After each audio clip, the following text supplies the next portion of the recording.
Hello and welcome to session 43 of Eyes of Saemyth. We're going to get straight back in with a recap. Whoever does a recap gets inspiration from the session. Who wants to give us an inspiration? Dex. Dex already volunteered. Dex. I've listened to the session. I'm like, I've forgotten everything. I can do the never mind. recap if you want, but I'm going to give the class an opportunity to do the recap. Lav, it's always you and me. I'm just saying. Jay's eating, so that's off the table. And it leaves Dex. I want the questionnaire. Bring on the questions. I want the questionnaire. I do like. And then the next time I'm questionnaire. going to play fucking like quick questions, and y'all. I like the can actually step questionnaire.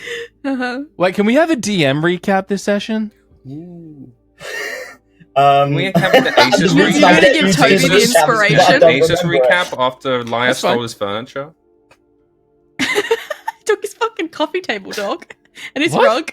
Listen, John's gone through a divorce. Like, all this shit happened last I session. remember he stole his rug. Right, so last session. I'm going to be running off the fucking fumes with this as well. Y'all got back from the Hallow after having fixed it? ? However, Cain had a one-to-one with the god of mortality, 𝘏𝘓, who has started to question whether or not 𝘏𝘪𝘭𝘥 should be considered a target of the god of all creation in terms of souls and all sorts of that shit. She has told you that it is a tentative. The name is still on the sword. However, Deltan has been trying to change her mind. You came back and had a conversation with the party in regards to 𝘏𝘏𝘏 and what that might mean. It was not well received by some party members. You guys came back after a bit of a whirlwind travel back to Mirror's Island, where Jade or Duncan knocked Sinza into the ocean by trying to speed themselves across the water, and ended up forcing out the lichen, which was an interesting experience. Whilst, Lyre and Cain were just kind of gently making their way back, like bimbling across. Great, that didn't go well. You were rewarded by Mirrors and Mordhouse for your efforts. And then you split off for 2 weeks. Sinza decided to begin her training. Both studying with Mirrors himself and with Katya, who Cain had brought into the mix.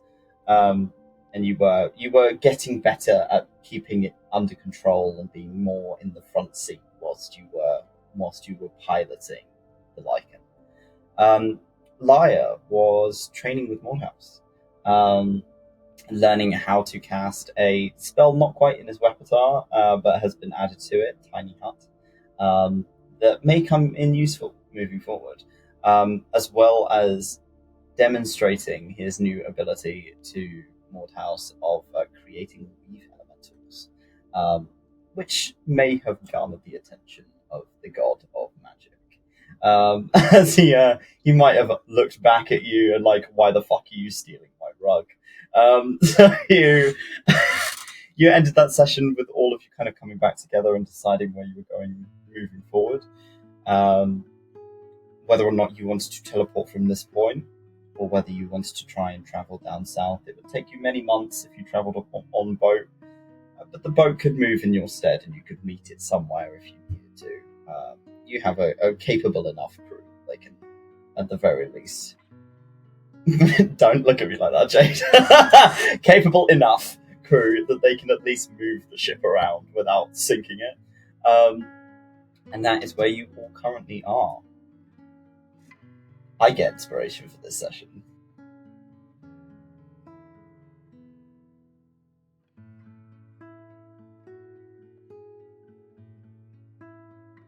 What are you doing? That's on y'all. We were kind of coming off the back of like discussions surrounding the whole where are we going next. So I mean, if people have things they want to do I before think the we last go. thing you wanted to say was, like, or that you were discussing, was that going back to Corris, because that's Yes. quite close to the Borderlands. Mhm. Yeah. And you And would there's be able to also teleport there people- using the teleport coin. Yeah. You could also get some information on the Borderlands from inside sources.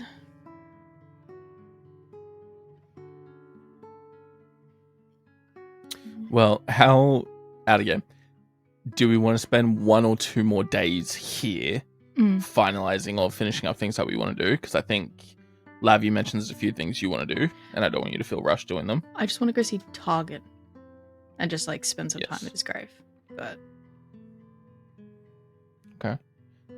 Dex, is there anything you want to do, bro? This is your home, dog. You haven't really actually been home since you got here, so.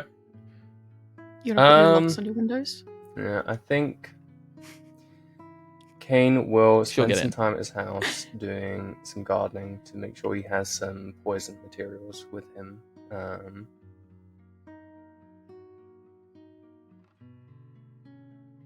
You have a pretty lavish little garden of herbs and different kind of poison Herbs. materials that you've been growing. So, Duncan, Oh, honey, no. they would not be for you to eat.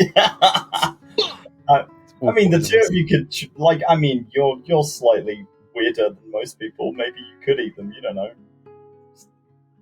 First time for everything. Also, a last time for everything, honey. Slightly weirder. Yeah, if you want to if Cain wants to head back to his and kind of cultivate his garden a little bit, make sure that you've kind of prepared yourself for moving forward, as it may be some time before you return to Bria Scye.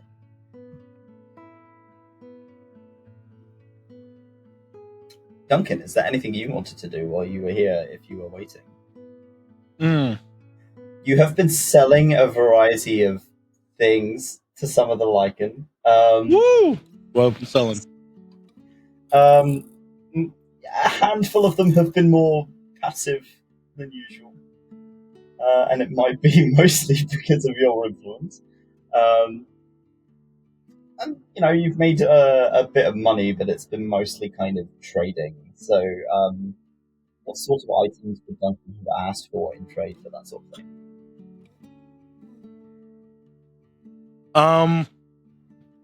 Flowers. Flowers, okay. There's a variety of different things on this island. So- Wine. Yeah, they have alcohol. They would absolutely have alcohol. Mm-hmm. A basket. 2. And yeah, I know where this is going. Okay. Yeah, the things that you have amassed, you were able to pick up.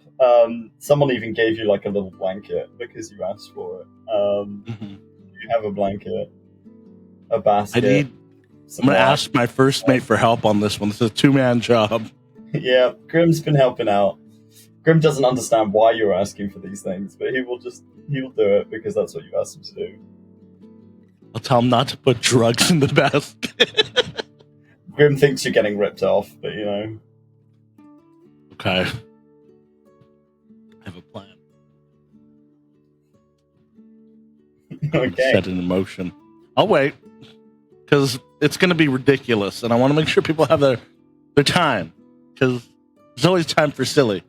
And there's always time for tending my garden. And I'm about to tend some gardens today. Don't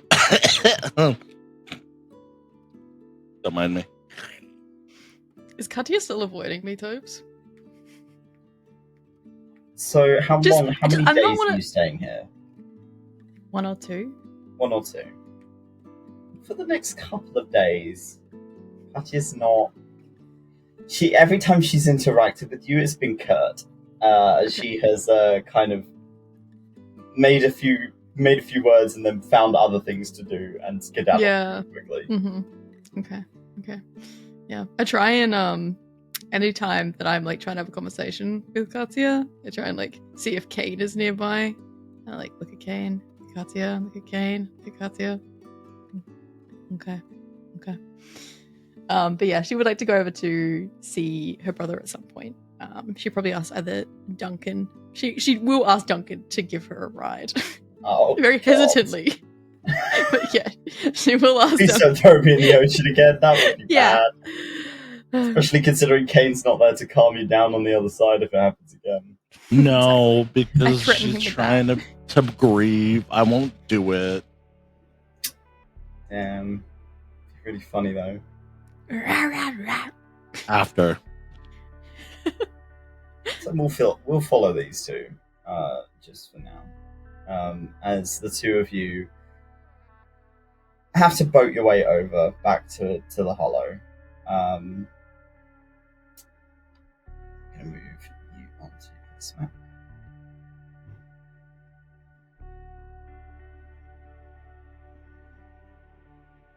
And it is as calm as it was last time you were here. At least calm in when you had dealt with everything, kind of calm, rather than calm when you walked in and you started getting jumped by wraiths. It's calm. It's peaceful. What's up, Cain? I just want to say I want to talk to Miris before we do leave at some point. That's all. Okay.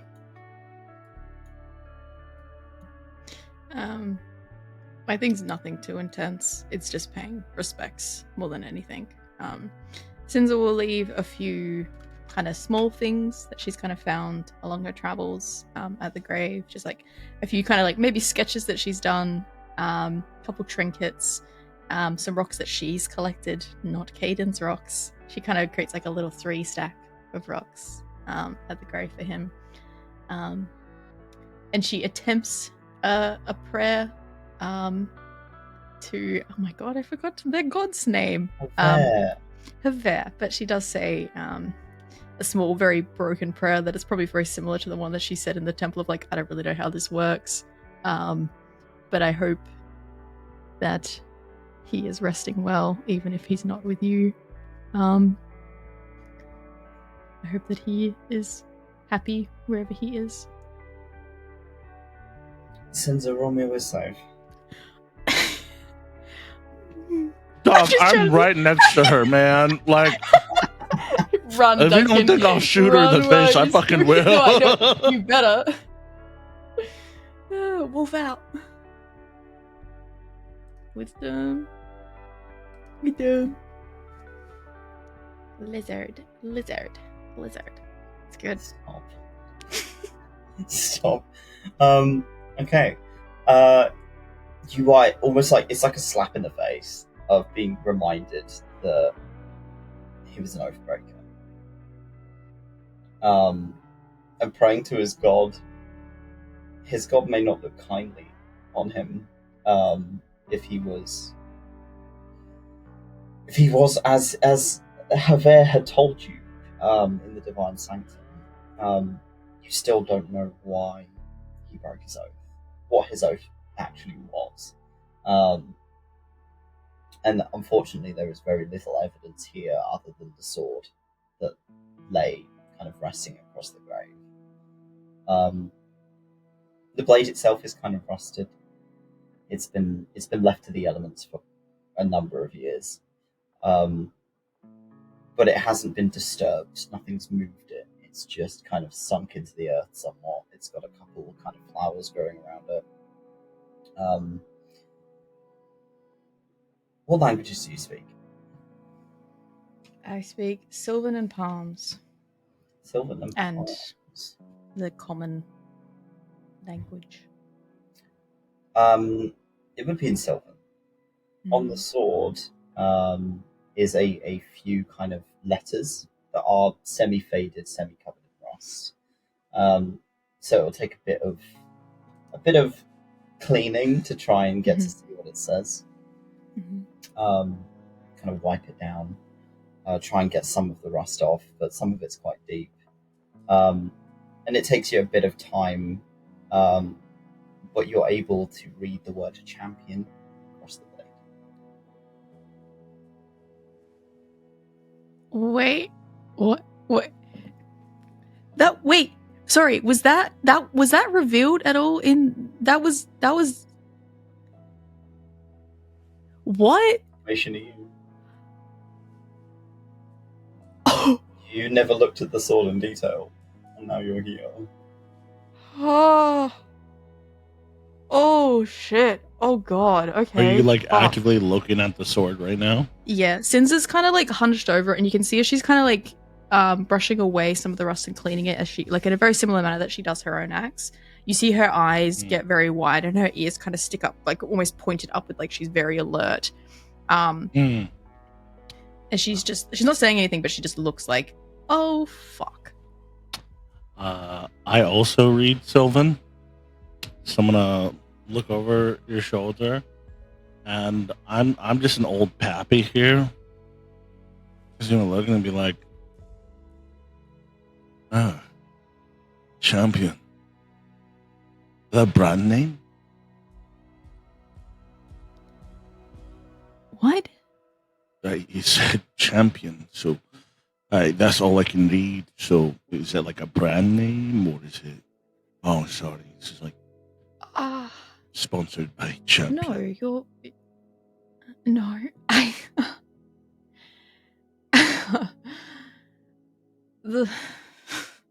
So he's gonna reaches up and like pats Duncan on the chest, like it's very much like a oh bless you kind of like pat. Targan, my brother, was a follower of 𝘏𝘪, and I think he may have been the champion of 𝘏𝘪 at some point, but he also broke his oath. So wow, that's like really bad. That's like terrible. Yeah. That's like eternal damnation, sort of terrible. Yeah, Oh shit! Sorry. No. I'm sure. No, he's. Can I ask your advice on something? Something that doesn't really work in my brain. Why do people break their oaths with gods? Why do you think if they're loyal to something, why would they? I don't get it. Have you considered that maybe that there were more things that your brother cared about more than his oath? To put it into perspective, if I had to choose between remaining a druid and protecting the ones that I love, I'd choose the latter.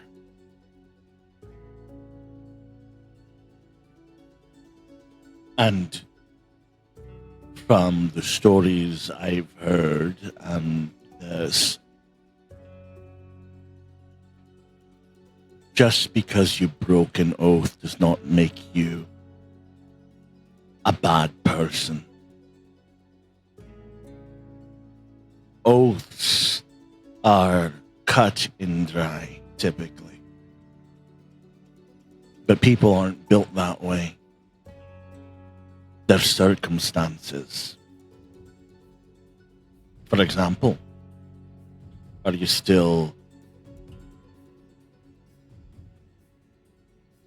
you breaking an oath of vengeance if you refuse to kill people out of vengeance? Or if it's an oath of devotion, do you pick your god or the people that you love?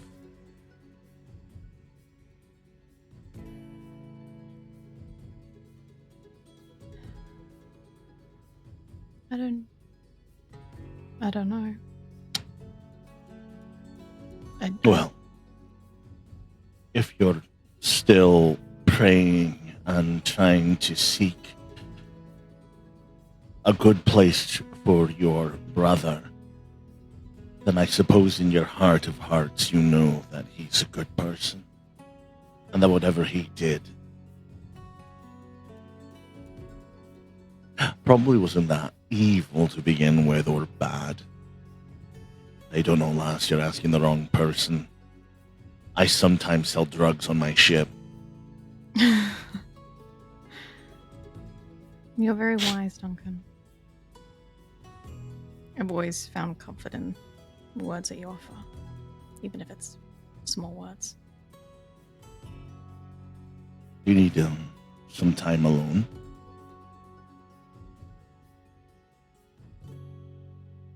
Maybe just for a little bit. Sure. He's gonna go by himself. Right, okay. Alone. Okay.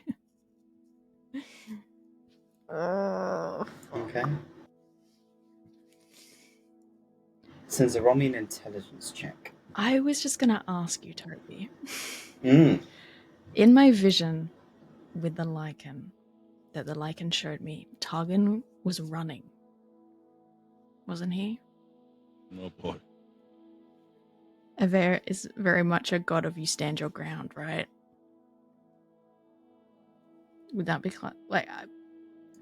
You don't. You can roll me an intelligence check or a religion check. One of those two. They're both bad. Intelligence or religion? Religion, yeah. Let's do religion. I feel like that kind of falls more in the category. 9. Running once in the face of danger doesn't seem like it seems almost fickle for a god to consider that enough to break someone's oath. Yeah. Unless like their oath exactly stated that they would never run from the fight. Mm-hmm. But it doesn't seem right to you. It doesn't seem like it fits what you know of Targan. Perhaps as someone who knew Targan, Cain would know. Yeah. But you're not sure. Okay. Or even Mirrors. But Mirrors never knew Targan personally. Mirrors could ask Targan. Hello, 𝘏𝘏. Can you tell me why my brother broke my oath? Yeah, okay. Sinza sits with it, with the thought of it. Asking Targan directly about that kind of thing. Yeah, okay. Yeah, she sits with it, and she just sits by the grave. Okay. Duncan, what are you doing in this meantime, by the way? You just wandered off. I'm just there, and I'm just like,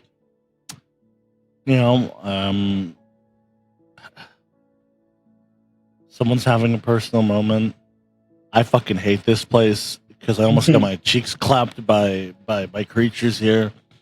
And character's not a faithful person. I mean, faithful, yeah, to a certain extent, but not like that faithful. So he's just going to keep an eye out so that way nothing bad happens to Sinza while... From a perception check. Oh, fuck me. I start twitching at the grave. Oh, God. Your brother comes from the grave? No! Swords a mimic. Not today. No! Graveyard mimics. The gravestones. The grave mimic. They'll get you. Oh, here's I'm my gonna dice. get Faerun. Okay. That is gonna be a 22. My perception. 22. The graves are silent, as you'd hope and expect them to be. Yeah, At this I have like point. my gun pointed at one just in case, like. You've got the fucking harpoon gun at the ready. But you can feel that shift in the air again from the sea. Like, what do you mean the shift in the air? Like, I'm talking about like Jaws, like probably don't go in the water. Or are we talking about like there's a disturbance in the force? Like, A disturbance of the force kind of situation. Oh, Like, shit! Oh no! From your vision that you had last time, Simon, that you decided to waltz into the water and astral project yourself into the astral sea. You saw plenty while you were there, and this is a similar sensation of like the the quality of the air has changed. The salt in the air, you can taste something's different, and it's almost like it's just kind of haunting. Of that is something that you know is changing. Again, it doesn't feel nearby. It just feels like something's off. Okay, then I think Duncan will probably, when Sinza's done, probably when they get back, I'll probably do another Duncan moment into the water. Get in the water. Okay. Didn't Sinza want to talk to Duncan about that? About the void work and stuff? About astral projecting? Yeah. Yeah. Wom. Yeah. I think Sinza's waiting. Yeah, it's about an Sorry. hour before like you two kind of meet up again. Uh-huh.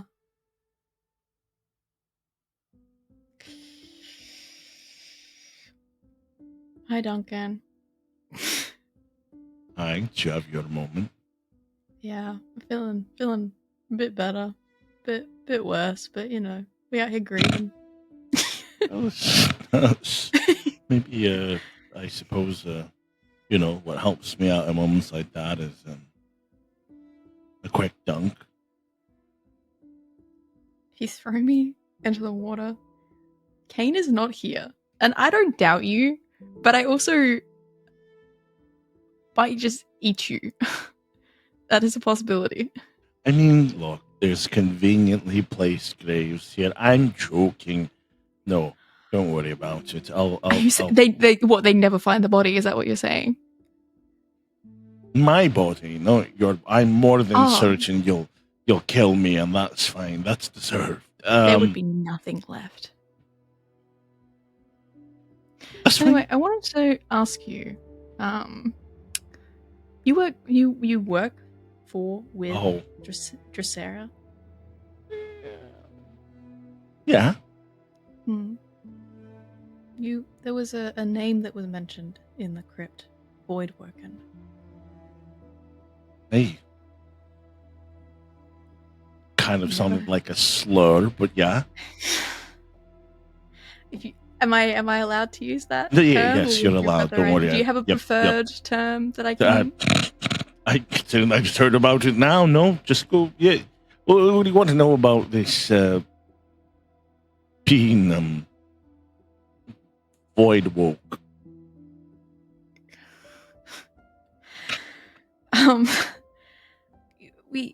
You went into the water and you just kind of walked in and you came out like you'd seen a ghost. Hey. Is there some kind of talent that you have with seeing things in the water, or what exactly do you do? So I had a wee bit of an experience. So as you know, I am a bachelor in my prime, and I like to test fate over and over again. Now, there was this one time I went out into the sea, and I went in too deep, and then I saw the void, looked at the void looked back at me, and I didn't run away. I said hot, and then here I am. Toby, have I ever heard of like the void per se? Because that's attached to like some stuff. But I don't want to make assumptions here. History. It's good. 19. How much do you think you would have read about the planes? The planes? Honestly, probably not a lot, to be honest. You have a vague memory of Damius talking cosmology to you, and how that sort of stuff works, because you were trying to figure out where the lichen came from. And Damius explained to you there's a high likelihood that the lichen came from another plane. That they are extra-dimensional in some capacity. There are hundreds and hundreds of extra-dimensional planes that are kind of almost like pocket planes that exist amongst the universe. And they tend to lay between the gap that is considered the material plane where you live and the spirit plane, the Saemyth. Saemyth is directly connected to the astral sea.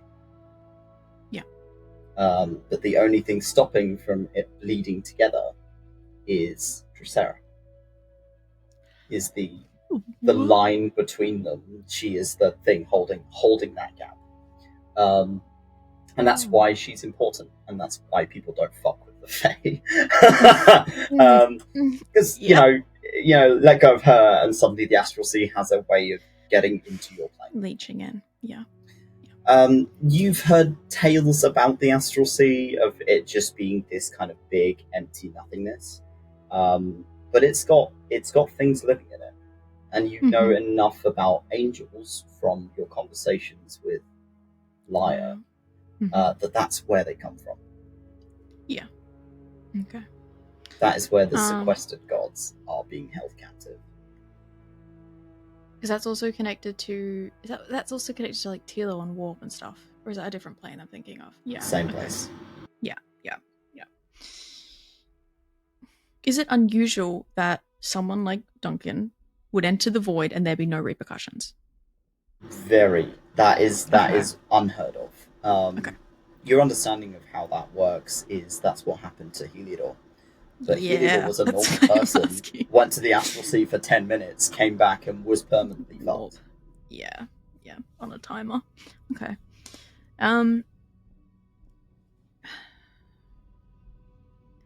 heard tales of the void, and I know that it's not exactly a place that one comes back from unscathed. Are you okay? Like, are you... Like, you good? Oh, okay. Yeah, no, I'm fine. Inside check. I mean... you can either roll deception or persuasion, Duncan, but Sinza roll an insight. 18.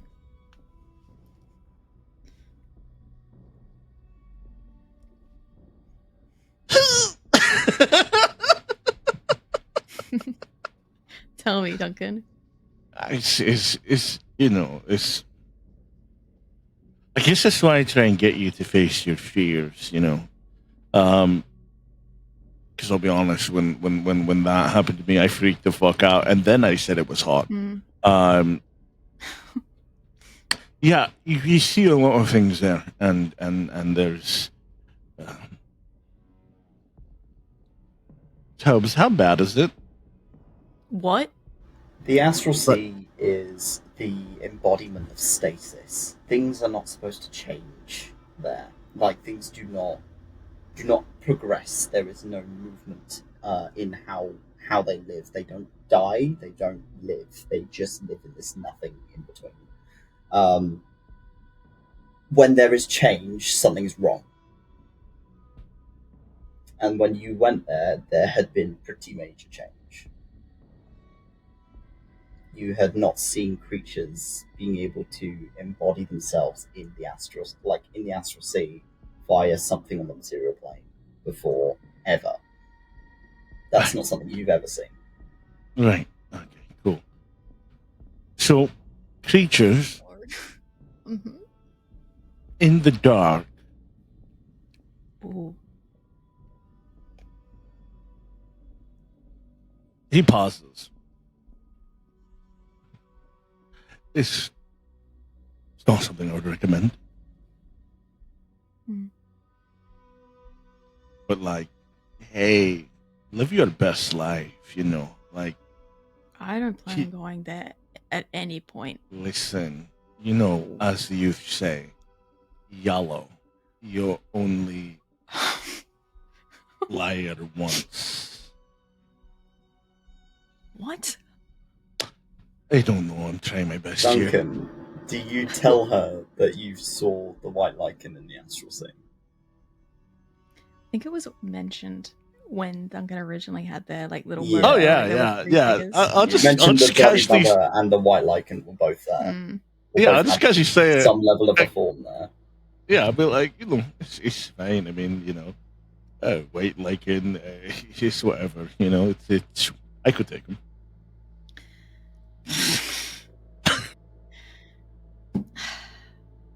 I want to like not doubt you, but I'm also like, I am terrified of that thing.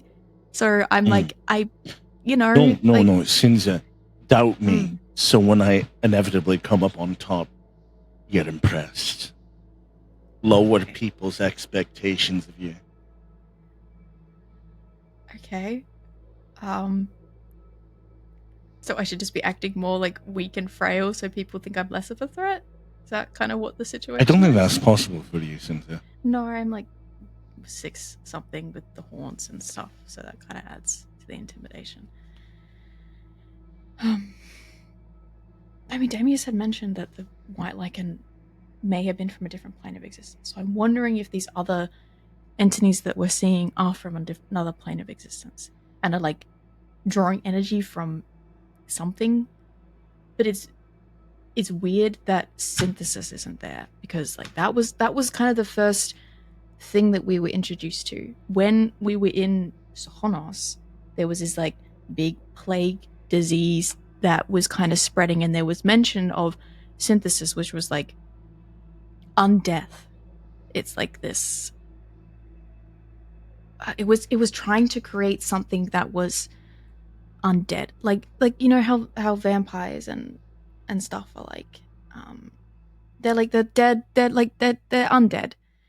It was trying to create something that was stronger than that, like almost like a lich, I think is like, and we saw some of the scrollings and papers and things like that.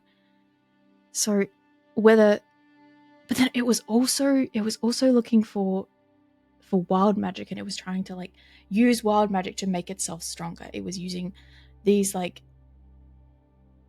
blood crystals. It was drawing wild magic from a pure source to blend with something else that it was.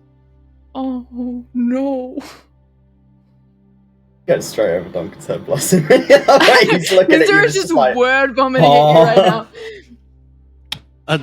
Toes, would I know anything about this, or is it safe to say my face is accurate? I mean, you understand what wild magic is. Yeah. As somebody who knows the void, you know the antithesis of wild magic very, very well. You understand how warp works, and warp is the literal opposite of 𝘏𝘪𝘨, wild magic. So you're familiar with the concept that is like pure unrefined magic. Okay. That is magic that hasn't been passed through ASIS. Okay. So there was a thing that we read about like it. I don't know where I'm trying to. This is Lav now. There was something that we had about it. Like, I'm having full brain blast moment, Toby. Strap in or strap on for this. There was like a whole thing that we had this shit. I am going for it. Okay. There was like someone had mentioned to us about it possibly pulling something from another plane to combine with this with wild magic or something, or like summon something. I don't know. This happened in very early episodes. Yeah, this is something that Synthesis was looking into. Yeah. Oh, this The is bad. Synthesis's form was never mentioned to you being in the Astral Sea. No. It was just bringing life and death into one. Yeah. Yes, because it was using of life and undeath. Yeah. Oh no. Perpetual living.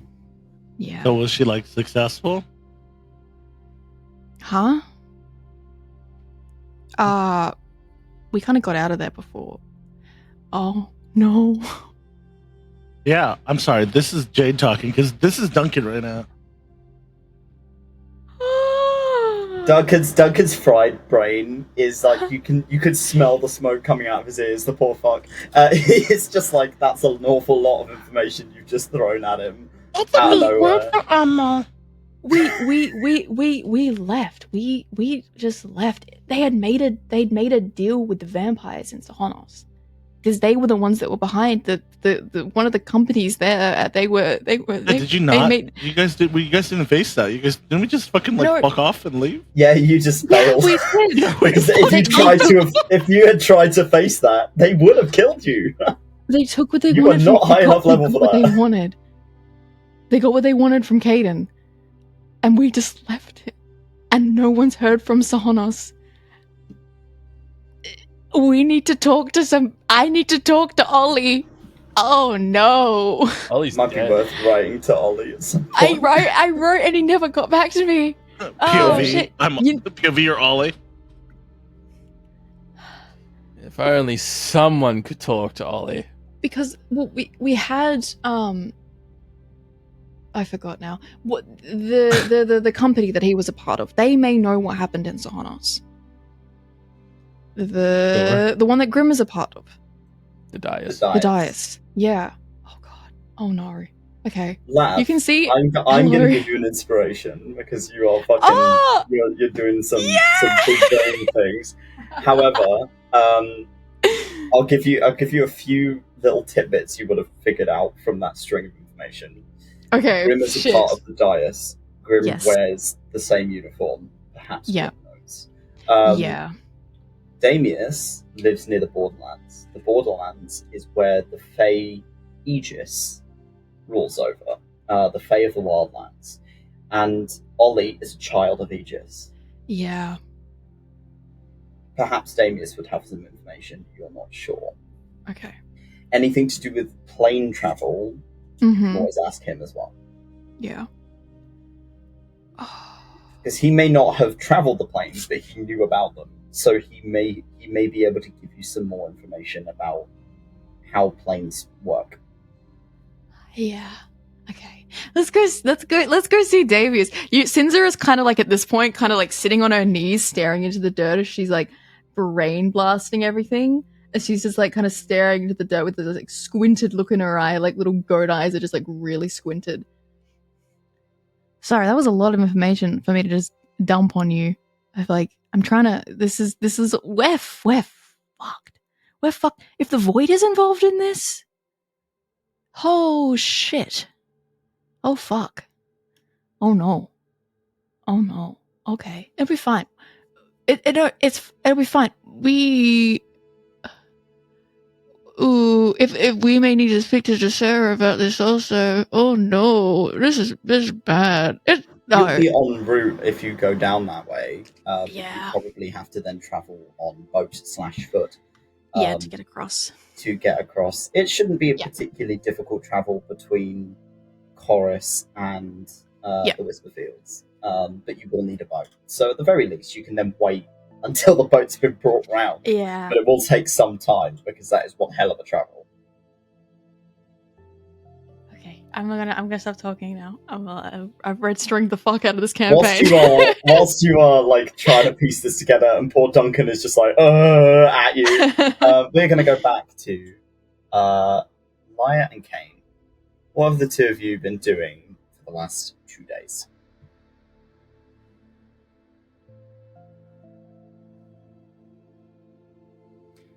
Well, Cain was mostly tending his garden.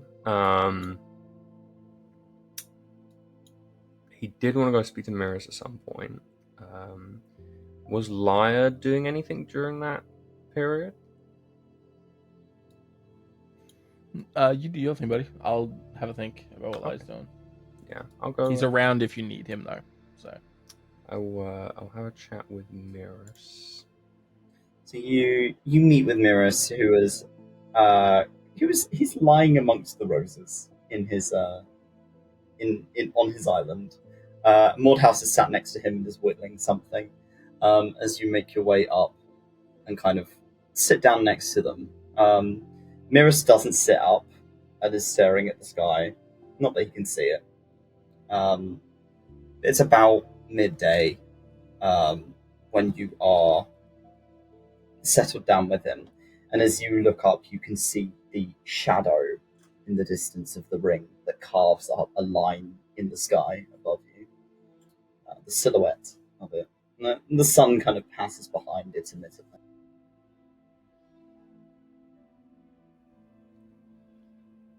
Mirrors,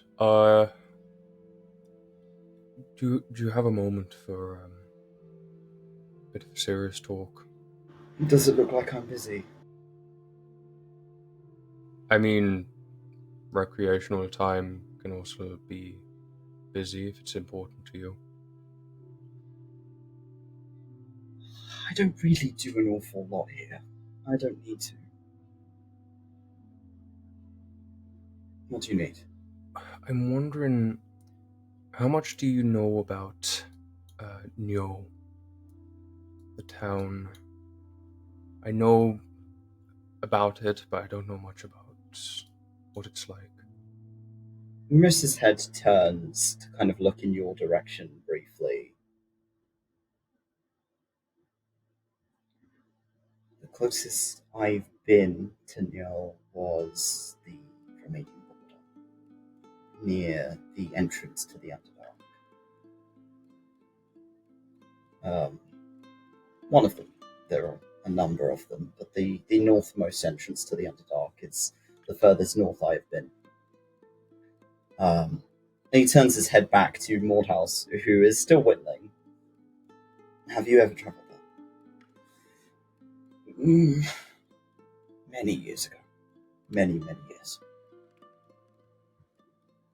And I'm sure it's quite different how I remember it. It's colder up north, closer to the peak, I suppose, of the planet. The poles, you tend to find the weather gets a little colder the closer to the Deadlands you get.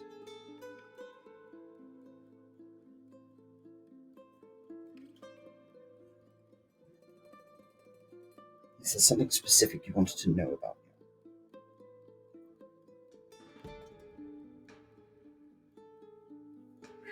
Specific details on fortification, what the town's like with being able to protect itself.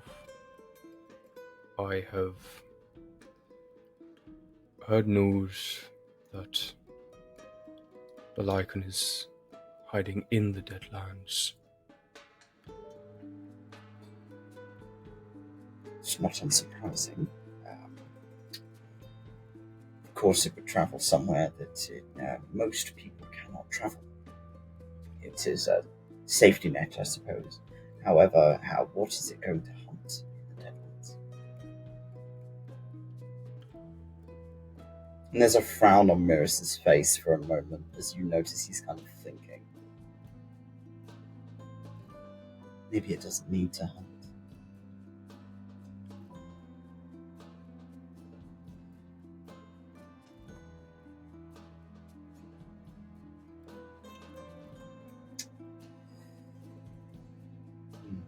And he's kind of deep in thought about that concept, as if he's trying to kind of piece together what that would mean. Mordhaus explains to you that 𝘞𝘏𝘏 was last when he was there. 𝘞𝘏𝘏 was last ruled by a noble family.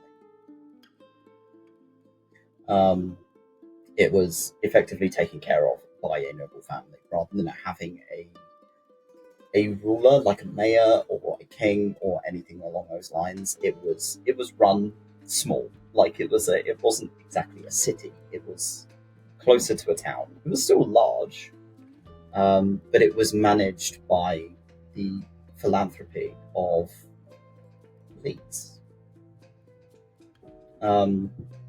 which implies that they probably did dealings off-world that allowed them to develop and allow them to provide for their town.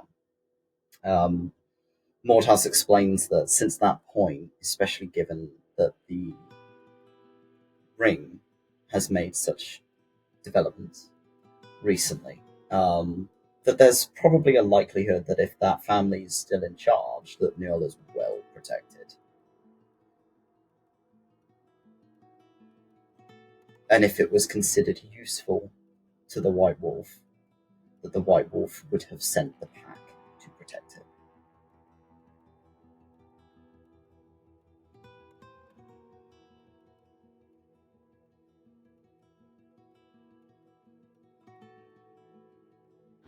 If I remember correctly, the pack is not something that you want to get entangled with.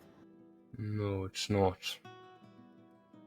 My main concern is, as long as the Lycan's within the Deadlands, we won't be able to do anything.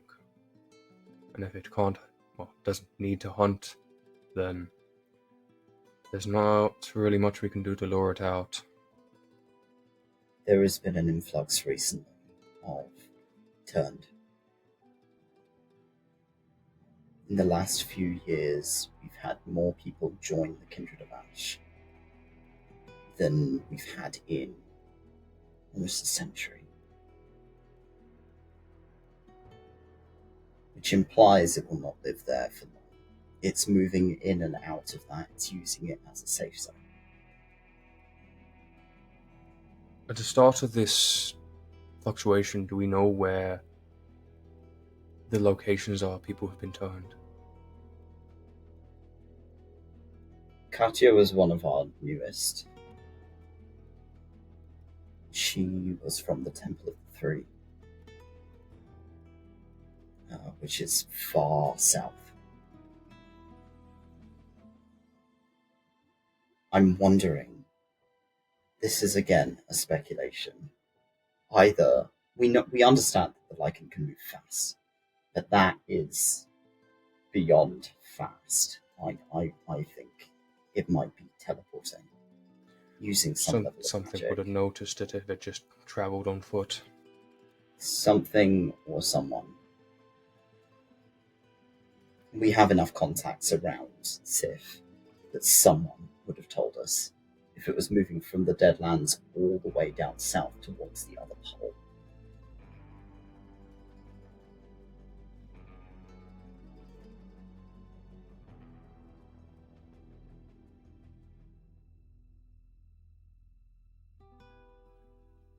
We still don't quite understand the extent of this curse.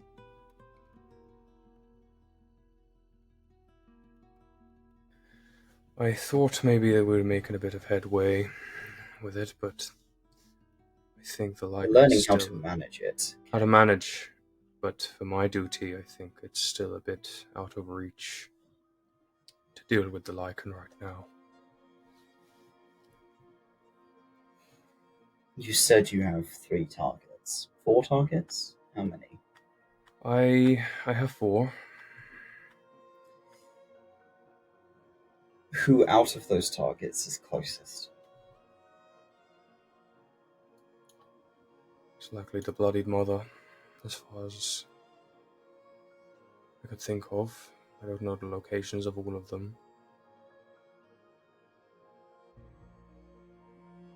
If you think that that is your best bet to move forward, then I think you should put your focus onto one at a time. Do not concern yourself with where the Lycan is yet.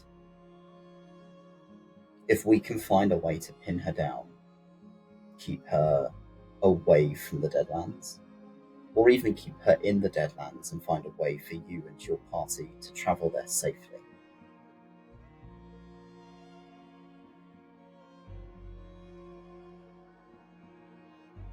And the Bloodied There is Mother very might have some little answers for that. information about it. Perhaps you can find something elsewhere.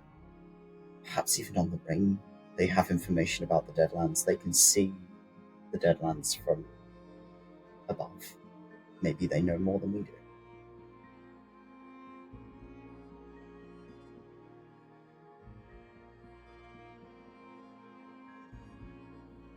I think the ring's a good idea, but I'm gonna have more than just eyes on me as soon as I get up on the ring. I have a feeling it will be more than just eyes on you, yes. There are others in your party that will draw the attention of specific people.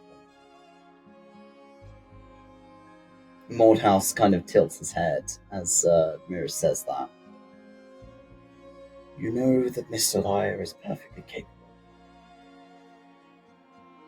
He is. He is a very,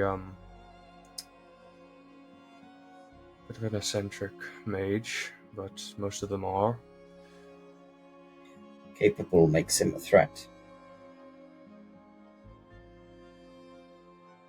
Capable mages are dangerous. Tends to be the reason I Like don't all four normally being interested. hang around with mages.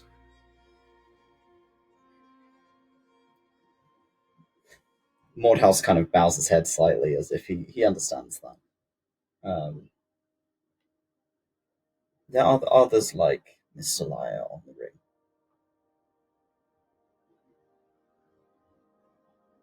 I have warned him that perhaps is still a monastery of blade singers somewhere.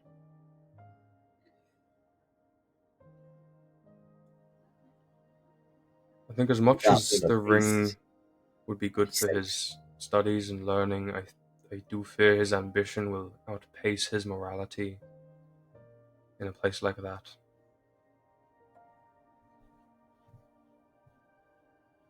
The ring is stripped of morals. Exactly.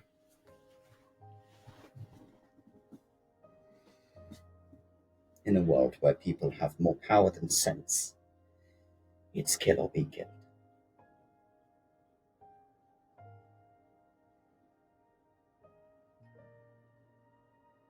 Just be warned if you are making that travel. We may have to at some point. I will, if we do, I'll send you a letter.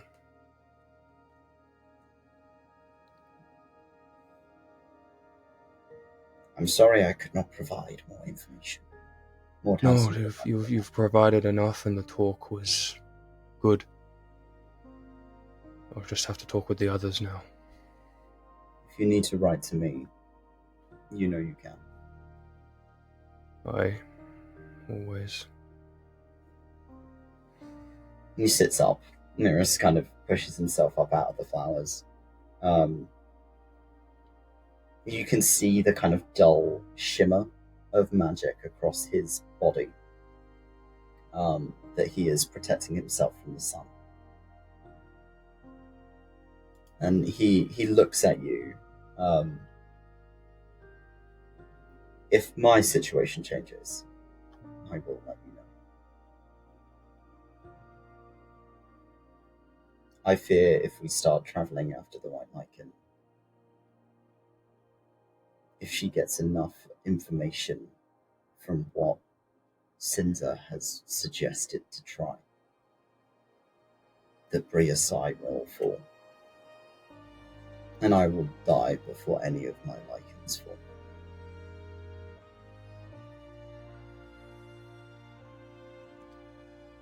I don't think what Sinza's suggested is the best course of action. At least for a while, they're still missing parts to that plan. It might be a risk that we'd have to be willing to make. It'll be something I will discuss with the rest of the lichens. The kindred, I'm sure, if they have any possibility of learning anything more on her, will do it. Even if it costs everything.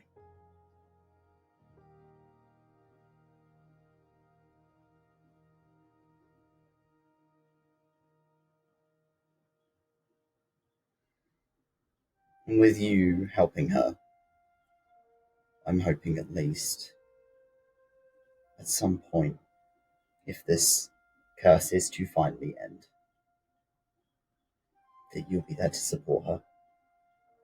She will need it.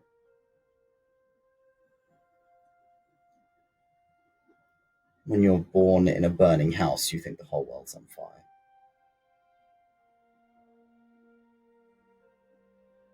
When you're born in a burning house, you tend to run to it like a moth to a flame. He nods to you.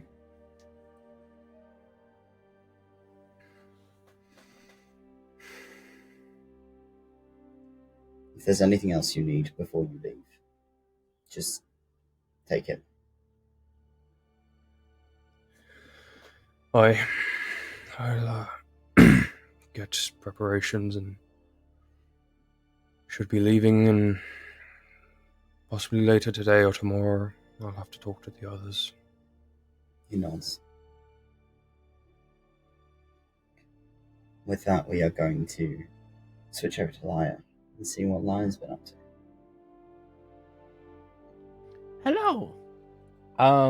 Lyre's been pretty quiet. He's sort of gone into a bit of a hyperfixation mode.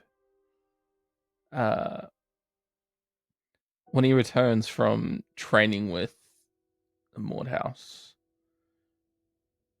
after they had a conversation, everyone who was there probably would have seen him sort of shift a little bit. And it's that sort of focused Lyre that hasn't really been around in a while. He'll let people know where he is. I don't know if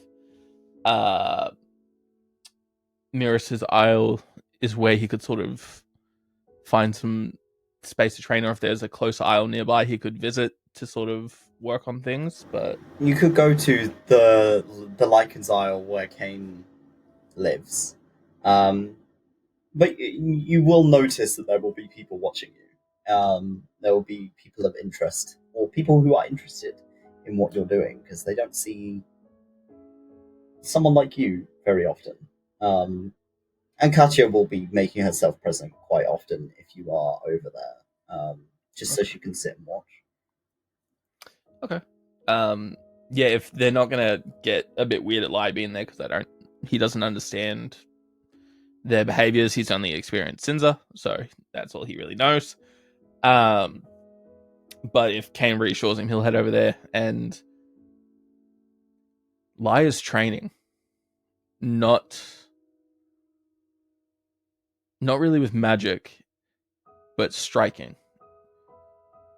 He has his trident and he is practicing maneuvers and thrusts and different types of techniques, putting dances into it. And it's a very focused Lyre. He's dripping sweat to the point where he's like wrapped his robe around his waist and he's just practicing over and over and over and over again.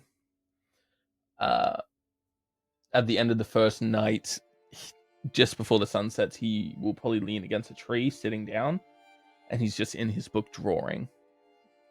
And he's drawing Asus's plane, what he saw when he tore open the hole. The best way I can describe to you what you saw is it's almost like aurora-like colour. This kind of pink and blue and purple and white. And streaks of what looks like almost like ribbons that were moving through it. It didn't seem like there was any kind of floor or environment necessarily, but there was definitely things in it. Almost like they were walking on these ribbons, like the world was constantly in flux, that it was constantly moving. You remember very vividly the eyes that were looking at you. The 8 eyes, one for each school of magic. Appropriately coloured. A bald head. Humanoid. More human than you would have expected. With kind of long, kind of patterned streaks across the scalp. No hair, just sort of nothing.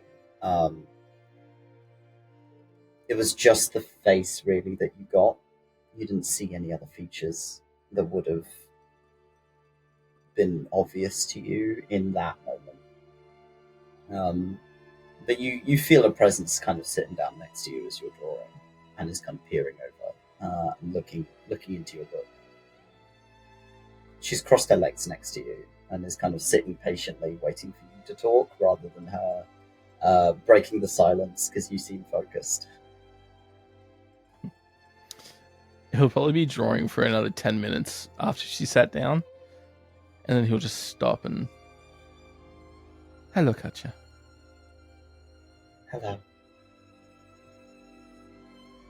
How are you? I asked first. I'm really good. You've been training really hard.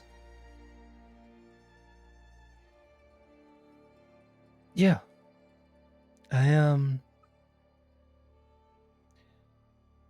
rekindled a goal that I thought I was a bit stagnant in.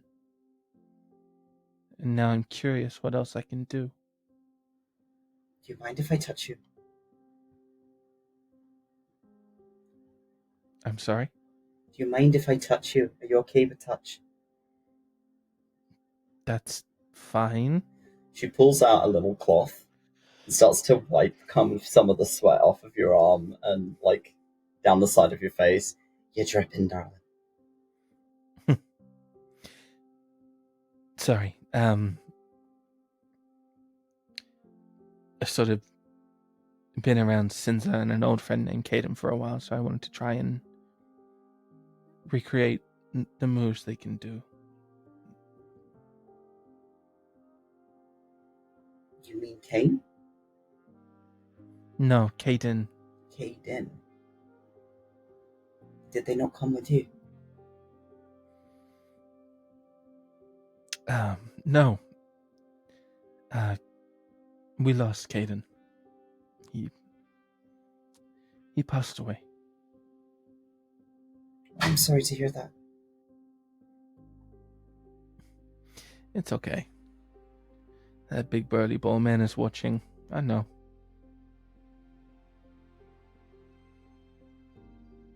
I didn't recognize a lot of what you were doing. It's not something I've seen before. It's I don't want to say forgotten. It's a rarer style of magic. It's called blade singing. The thing that Mordhouse does. Yes, he does very well. He does it differently to you. The way he described it is, he's more like the land and I'm more like the sea. His is controlled, set in its ways. Mine is unruly and difficult to tame. Sometimes a bit of chaos is what you need. Sometimes it's essential.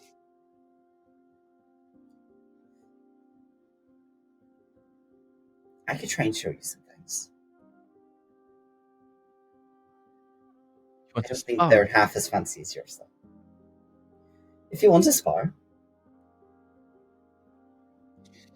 I mean, I could use hand-to-hand combat. She stands up and pulls a scimitar off her hip. Kind of gives it a swing. I'll be nice and I won't turn. Lyre will stand up and grab his trident and stamp it next to him. Don't hold back. You see how she kind of hesitates a little as you say that. I'll try. She kind of stands opposite you with the scimitar branded. We'll go turn by turn. Lyre, you get the first swing. She keeps herself open to you.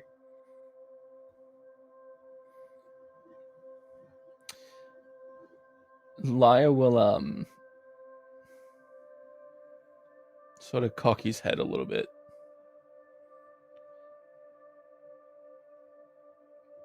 You wanted to see what I can do?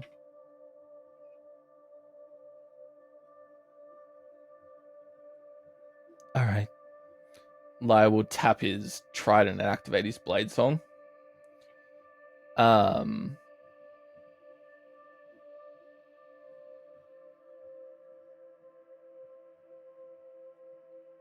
And then he'll just take the dodge action. And just sort of brace. Okay. She pulls the scimitar out. And sort of begins to move. And as she kind of moves to the side, she feints off to the opposite direction. And is going to try and kind of get a swing in. It's 24. As she kind of flips around. You're up to 20 with Blade Song, right? Yeah. Okay. I'll cast Shield. You cast Shield. And Lyre just sort of moves the trident in a swift motion and taps the scimitar without even raising an eye. You notice as it gets close to you, she slows her swing, as if she's trying to pull her blows. And it scrapes off of the shield. Sparks kind of fizzle into the dirt. She takes a step back. I was going to say magic's cheating, but it's kind of on your side, so I can't really say. I shouldn't expect it. If I'm not allowed to hold back, neither are you.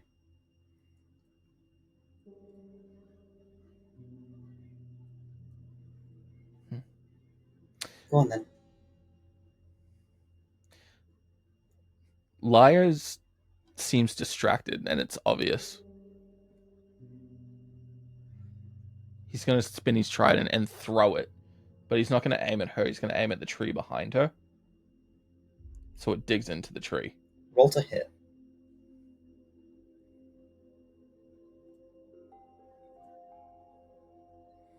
Where's my attack? But yeah, I just want to aim for the tree behind her. Okay. It cuts some of her hair as it flings past her head, and then pings into the tree behind her as a few tufts of kind of orange hit the floor. And she looks down, looks at you. You know, I don't think I've seen my life flash before my eyes. Recently, I assume you weren't aiming for me. No. You should. No, I was not. And she's going to go in for a swing. Okay. As she kind of ducks down, she gets very low to the ground. You realize that she's almost imitating being a lichen in the way that she moves. She's using that to her advantage and attacking low. And she will swing again at you. So.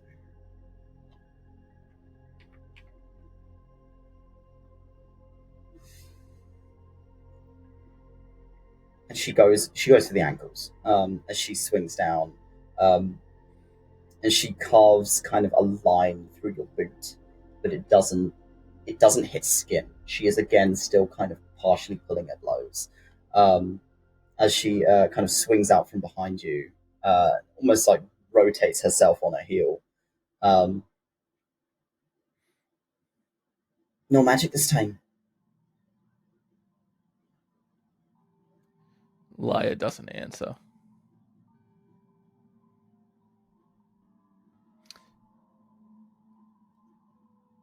All right. Toby. Mm-hmm. Lyre's going to turn his attention away from Katja. He's going to look at his trident.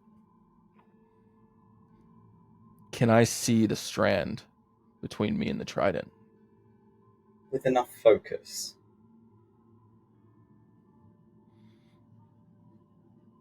I want to grab the strand and pull it towards me. And kind of almost like bring the trident back to you.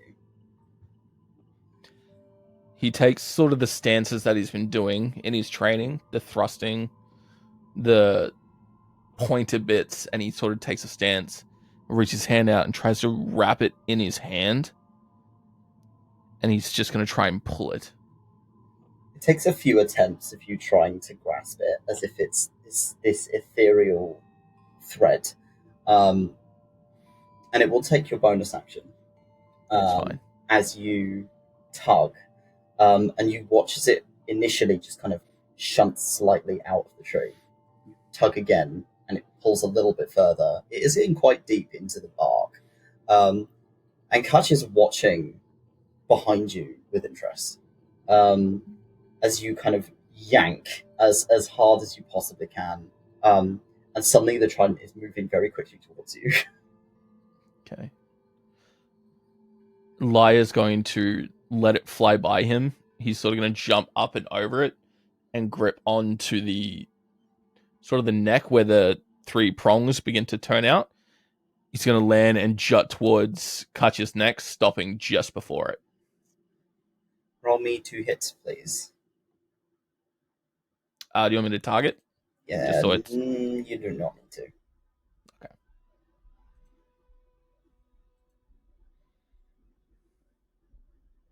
It's a hit. As you stop, just as it kind of presses the point, a lot of the central prong presses against her throat. As she's kind of looking up at you as you are kind of airborne with this movement. It's almost like time slows down for a short moment as you are holding this blade to her neck. And the way she's looking at you, there is fear.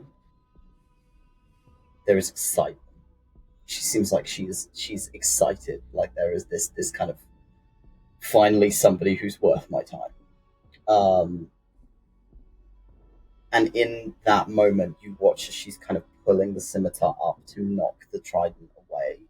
And as she kind of pushes it to the side, it carves a thin kind of red line across the edge of her neck. And you land. There is a very kind of, there's the kind of, it's beginning to beat across her neck. I know what she's doing.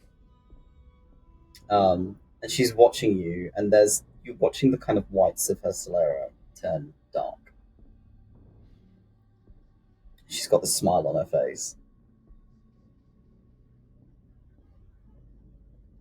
Can I see Cain around at all?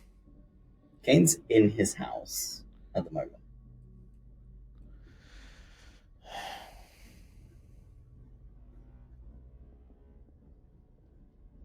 Is she doing anything? She is watching you.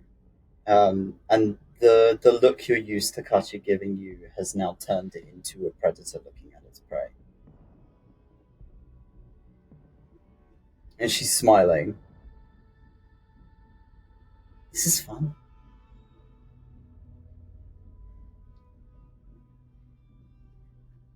You're fast.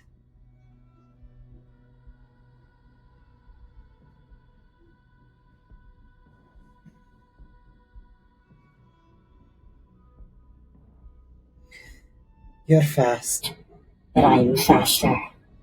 As she begins to kind of move after you, and she's going to swing again aiming quite low. She's going for the legs. There is this almost inhuman speed now that she's like beginning to move. She's got a pace that she hadn't before. That is. If I don't delete that. As she swings. This time kind of aiming for the side of your knee. Her hand, she kind of pushes it further forward until it's her fist connecting with your knee instead of the blade. And you feel this kind of pressure and a crunch as something kind of snaps into the side of your leg. And it is definitely not the force you were expecting from the swing. As you are kind of knocked from underneath. And you hit the deck. You're not prone. As she kind of rolls to pick herself back up past you as you hit the grass. And she's breathing quite heavily. Okay.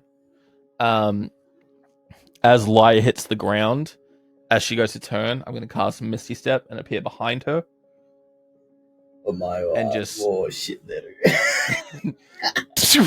Nani? So as she turns to see Lyre's no longer there, I'm going to appear behind her, and he's just going to tap her on the head with the trident. You feel her flinch as you kind of tap it on the top of her head, and she squats slightly as if she's trying to like stay away from the blade. She doesn't turn to look at you. I think that might be far enough. For your sake, rather than mine. I agree. As you kind of move the trident back, she sheathes her weapon, but she is tense. You can see kind of the muscles on her arms. She's athletic. And you can see those muscles are kind of tensed up and almost like twitching. Like she wants to move. She has a lot of energy. She doesn't know where to put it. and she seems to be trying to control her breathing. She turns around to look at you, and again that black sclera, and sort of the soft brown eyes is almost like darker than it usually is. But she's trying to look at you with a soft expression, as if she's reining it in.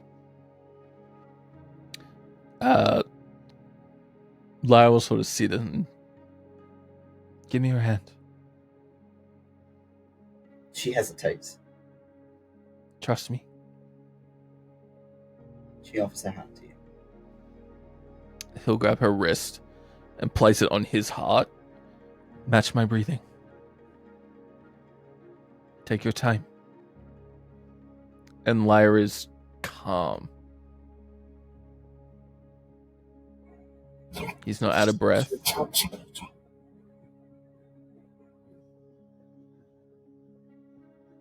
She's just staring at her hand against you.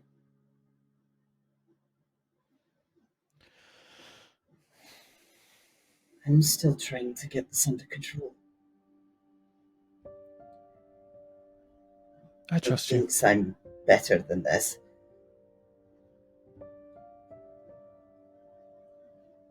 What do you need right now? Straining, and she kind of grips hold of your hand, like turns it up and kind of grabs hold of it. Mm-hmm. I'll be fine.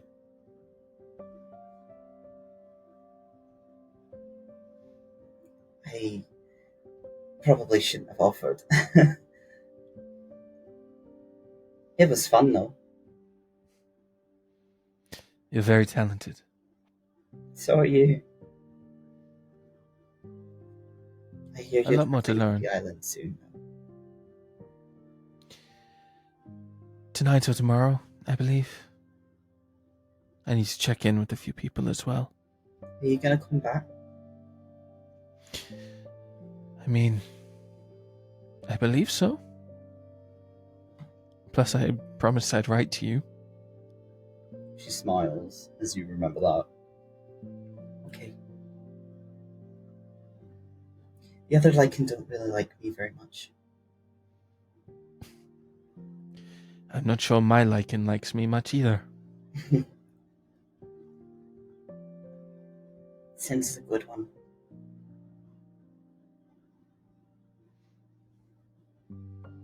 She is.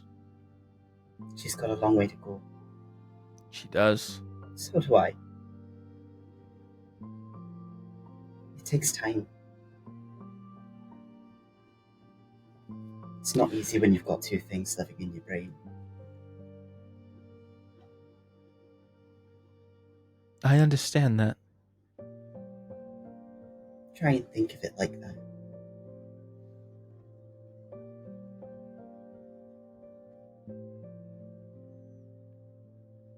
I didn't think of it that way. For the most part, it'll be me or it'll be Sinza. And then sometimes it won't be. It doesn't mean they're not still in there. But there's a voice. She nods. It's like my ribs are a cage, and it likes to break free. Lyre kind of picks at his scales where you remember seeing the mark.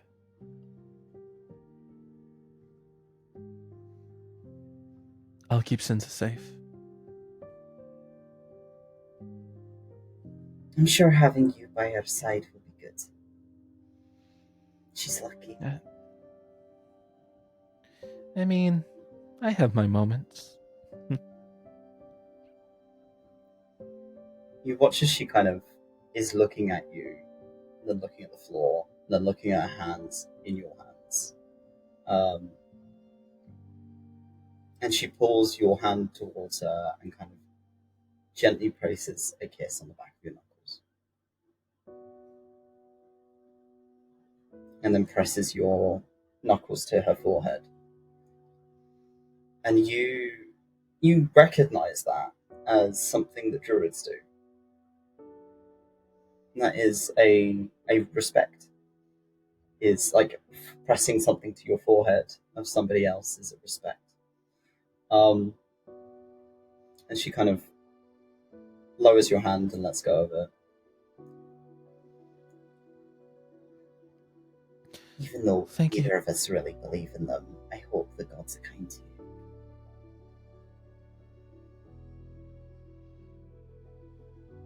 Or at least whatever's watching over you is kind to you. Be it spirits, gods, I don't know, demons, the lichen. I hope it's good to you. Time will tell. She nods. It's getting late, and you sleep like a normal person. You should probably get some rest. I have one more thing I need to do, but then I will get some rest. Thank you, Katja, for your kindness. She seems to have relaxed a bit more. You honestly surprised me. With what? I am not usually a man without words, but you've made me speechless for a while. That's a shame. I like it when you talk. I'm better at writing, and you'll see that, trust me. You better. You get bored as merry hell.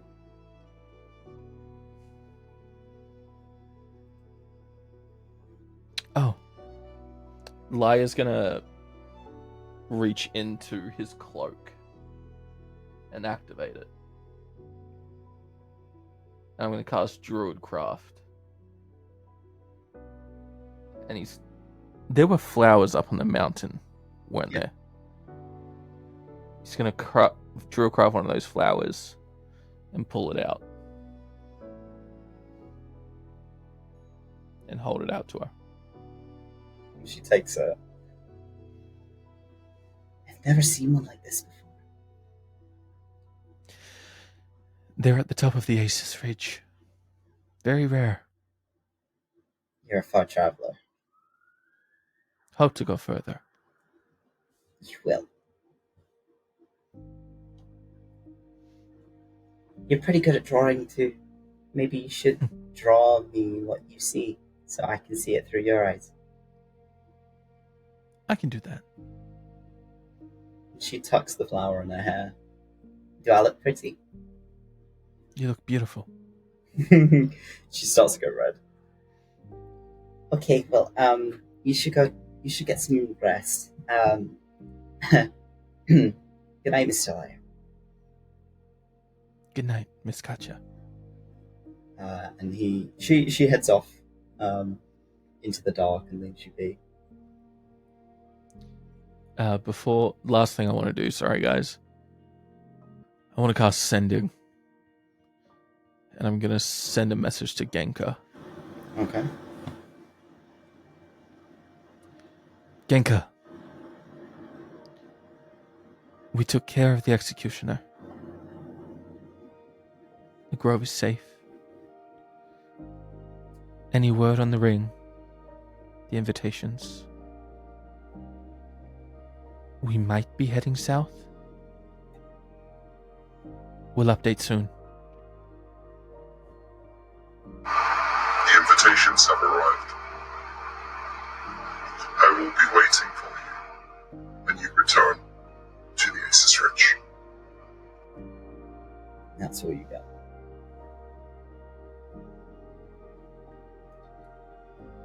That was Genka, right? I was. Okay. Just haven't heard her with the voice mod before, sorry. Just wanted to be sure. Kind of paranoid. Hunted by an angel, you know. Yeah, real.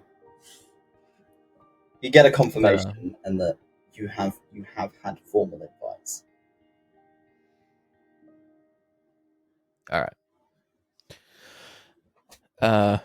Yeah, Lyre will just head back to the group or go to sleep. If anyone's looking for him, he's easy to find. So If you haven't, and if you need to, take a long rest. But as the morning rolls around and all of you gather,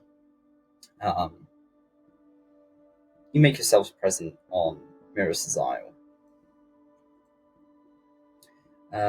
And you have the teleport coin on hand. You are ready to leave.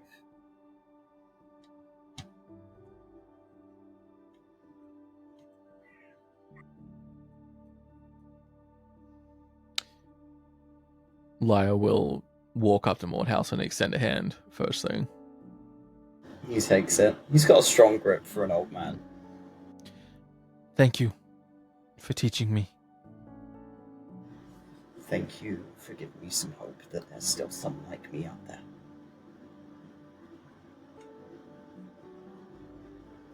Miris, thank you for letting us stay on your isle. I appreciate the kindness. You are always welcome back. Lyre will step back. Sinza will give Mordhouse a hug and then first a hug. And there's like, are you a hugger?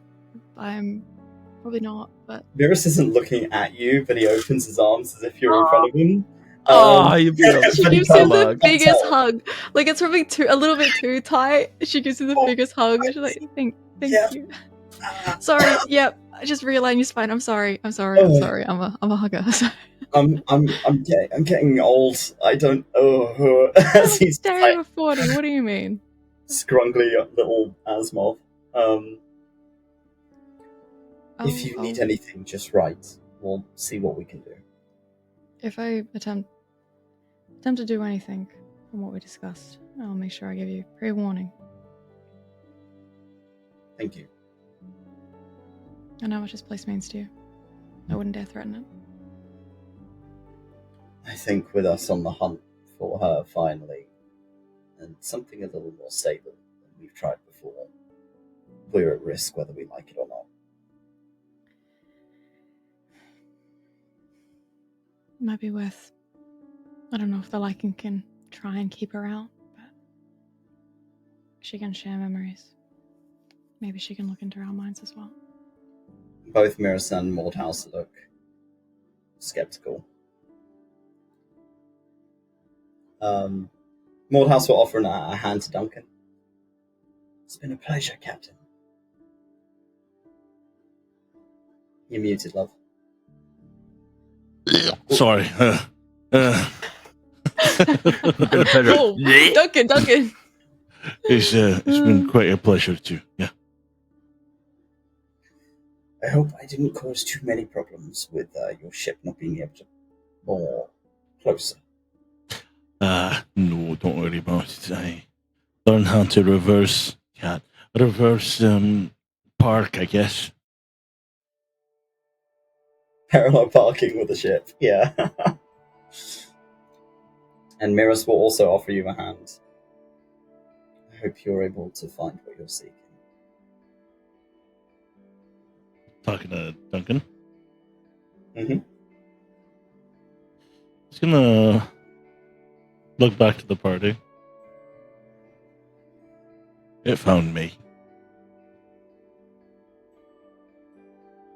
He smiles and kind of nods. And then Miris will give kind of Cain a clap on the shoulder. Yo, we'll get You know one where to back. find me. I know. I'll be back as soon as I can. It's kind of hard for you to lose track of me, isn't it? So, Even if I did, I'm sure Saemyth would tell me. yep. As he kind of sighs, Mordhouse will place a hand again on like your shoulder and offer to shake your hand. Perhaps this time you won't be gone for so long. Hopefully not, but we'll see. I don't want to be dead by the time you get back. I'm sure it'll be fine. I'm old, Cain. And unlike Mr. Miris, I don't have the time.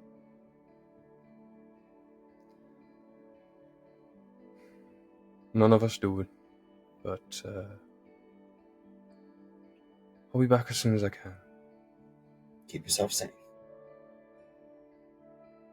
As the two of them kind of step back and give you all some room. Sinza, you have the teleport coin. I do. Sinza she wants to teleport them not in the center of town because she knows that Silver is quite a strict man, and if she just teleports people in town, he might get a bit upset.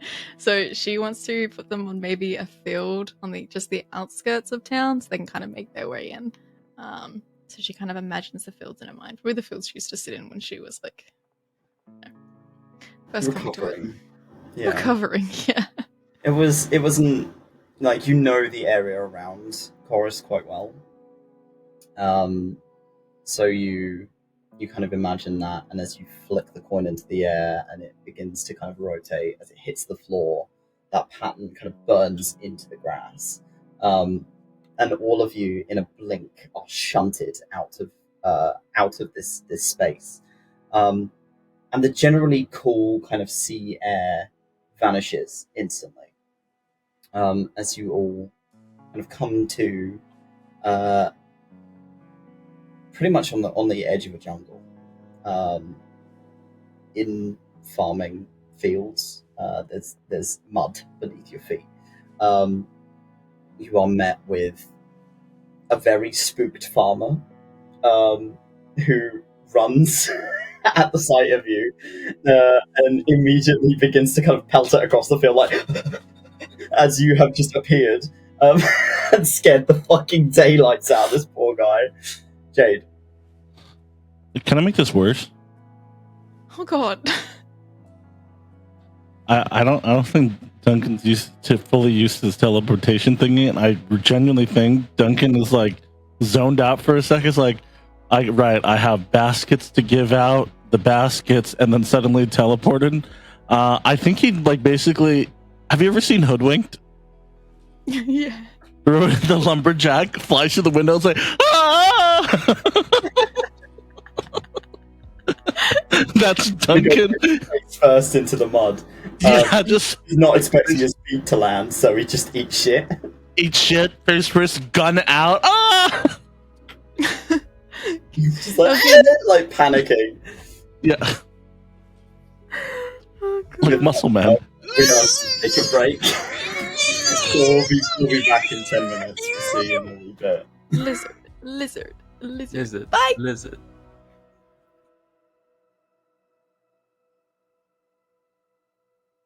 So, that farmer has skedaddled at quite a pace. They've made themselves absent as you have landed in the middle of their crops. Oh, fuck. Okay. Did I recognize the farmer at all? Just some guy? Just some guy. Just some guy, okay. Yeah. Oh, Duncan's I just feel better in now. Just rolling around in mud, stands up, fucking covered in mud. He's like, yeah, that's good. Did the farmers run off, or they just panicked, kind of looking? They looked panicked, yeah. Okay. Like they were not expecting somebody to teleport into the middle of that field. Yeah, simple people, simple farmers. So Apologies for that. Where you are Hmm? in the world now. I'll move you down. Thank you. Yay! You teleported quite a distance. Corris.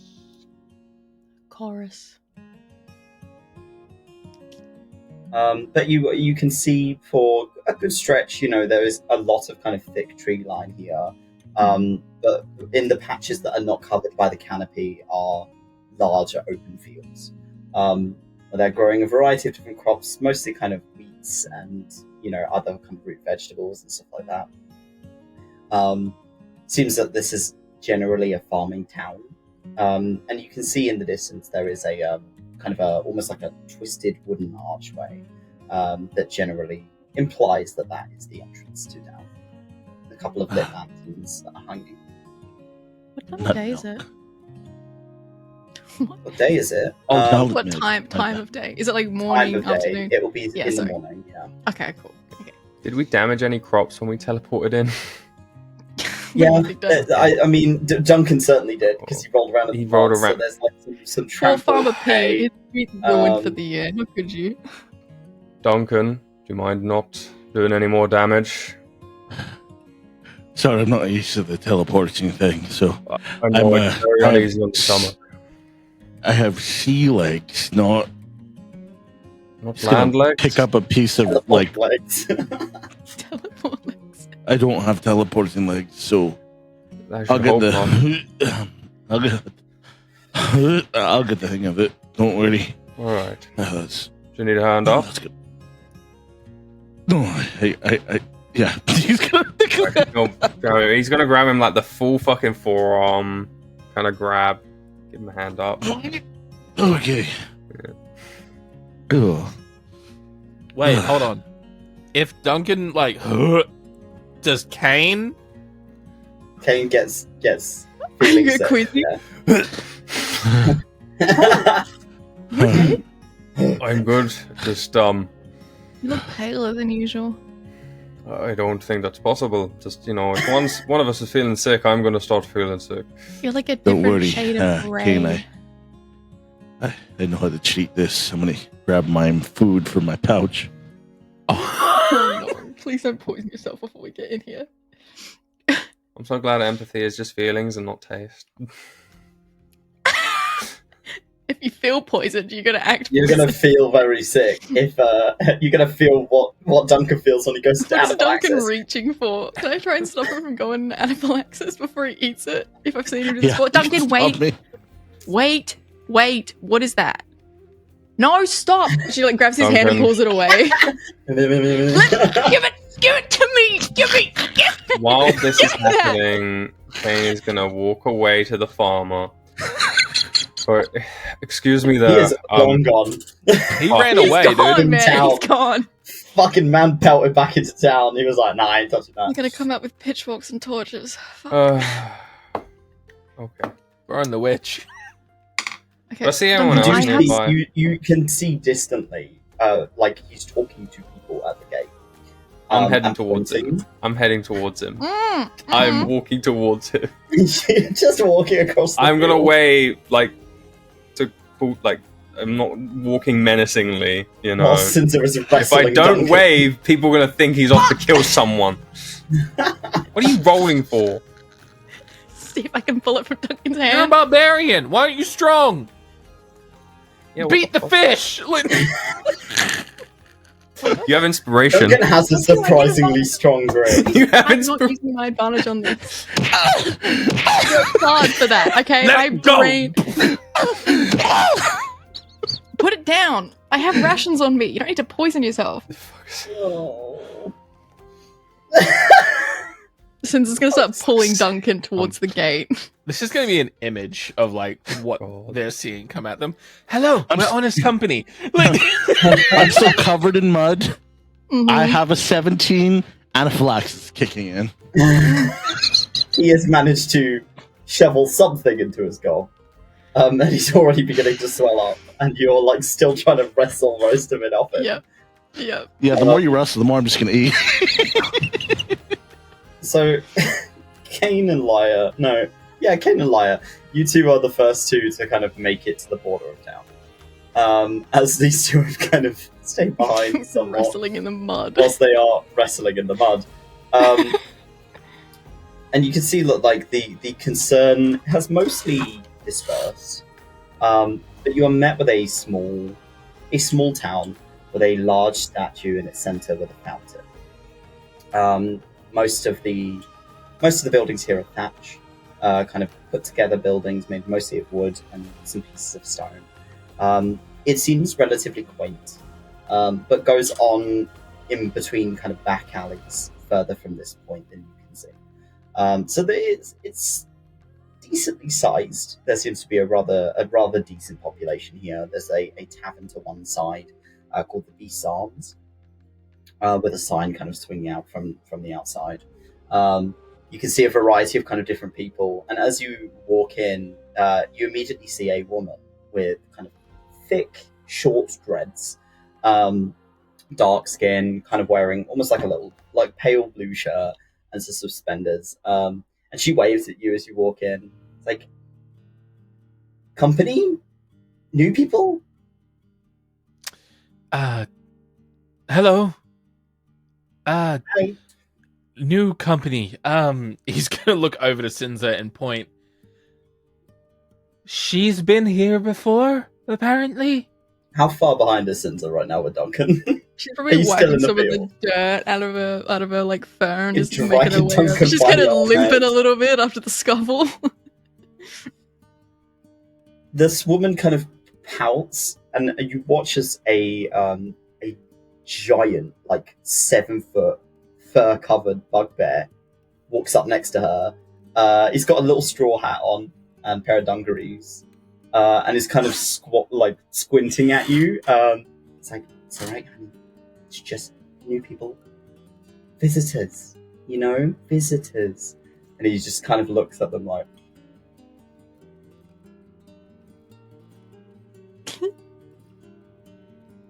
What? small. Yeah, he is small. Well done. She kind of like pats him on the shoulder. She's like, sorry, this is my husband, Dirt. Say hi, honey. Lyre gets flashbacks to the blacksmith. Oh my god. Oh god. Hello. Hi. Hi, I'm Pearly. Nice to meet you. And she offers a hand out to you. I'm Lyre. And Lyre will shake her hand and just As sort you of two look walk. to Cain. Did that farmer leave? I was going to go speak to him. The farmer's somewhere. You God don't know where fucking they are damn And now. this fucking farmer. Stop trying to be a good guy. He's gone. Like, Snitching How on tall us. is Dirt? That's about 7 foot tall. oh no. That's tall. He's tall. He's squinting at all of you like he just seems confused that there is such thing as visitors. Poor Pearly seems to be doing her best to kind of like, this is visitors, like people who don't live here. They've come to visit. Lyre's gonna look back at Sinza slightly annoyed. Have I interacted with these two before? Are they You've familiar? met Pearly, you have not met Okay. Dirt. Okay. Sinza kind of stepping forward, kind of brushing off some of the dirt. Pearly. How long has it been? You watch her pick up a shovel next to her, and she starts walking towards you. Okay, And look, she kind of I can slaps you with the explain. shovel, I and can she's like, Ow! why the hell has it taken you this I know, long for you to come back and visit? Ah, God, your arm got better in the years I've been gone, though. You've been You lifting clearly on. didn't. Well, I'm sorry. How have you been? It's so good to see you. It's good to see you too. She drops the shovel and gives you a hug. Yeah, Sinza just wraps her up into a big hug. I didn't think you were coming back. I had intentions to, and then things kind of happened, and then I wrote to Damius at one point. How is he? Is he good? I'm sure he's gonna kill me, but I mean, he's as good as old humans are. As she kind of smiles. He's old. yeah. He's grouchier than he used to be. That's what old people are like. And Dirt is looking at you like,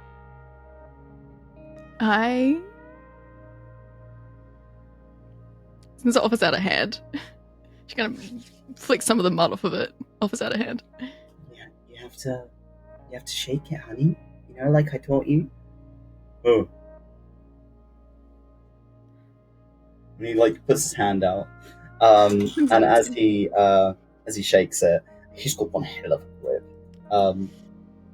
And you can see kind of scars in the fur. Like this bugbear has seen battle and is now a farmer in a small town in the middle of Arsene nowhere.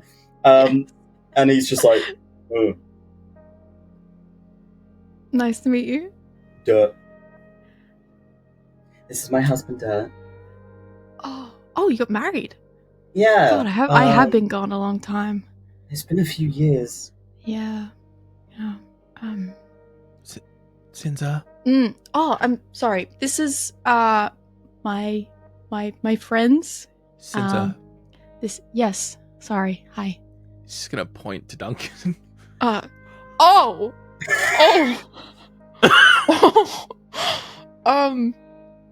I think you should take him to see Damius. Yeah, we might go Is he see not supposed to Damius. look like that? No, he's meant. Oh, he's honey. a lot. Yeah, He looks like he was stung by bees. Is he okay? he has his. He has this bad habit of eating things he's not supposed to. So we might go see Damius, but we'll probably go to the tavern later if you want to come for a drink or something like that. Yeah. We'll do Okay. that. You might. Yeah, he doesn't look good. You okay, Kimmy? I'm about to cast banishment on him. I swear to fucking God. Okay, you're a cleric. Do something. Yeah, he did. He cast calm emotions on himself. You're fucking dead. He doesn't have anything to deal with that. I'm Not have lesser restoration or something? Or healing. I could try and heal it. You know what? Yeah, I'll try a cure wounds. Like as this is happening, I can't hear anything. I hear a little bit. I'm gonna try and shake Dirt's hand, but I'm gonna aim the other direction because I can't see anymore. Honey, I think he's trying to say hello. Gonna burn through. Why you look like that? You know you're not supposed to say things like that, honey. Oh. She's just kind of looking at Duncan like, what the fuck is wrong with this man? Don't take what it gives you. Don't take it. Yeah, just smile. Kane's taking it so he doesn't Nod. fucking eat it. Kane's just fucking Kane's so takes it. done with this. I love this. Kane's fucking done. Pearly points across the town kind of square. It's like, he's sat outside his house at the moment. If you want to go and bother him. I'm sure he I'm won't gonna be a fuck bother. off. Oh god, where's Duncan going? Right, Duncan, please don't want. Duncan just walks off. Oh, for fuck's Please. sake.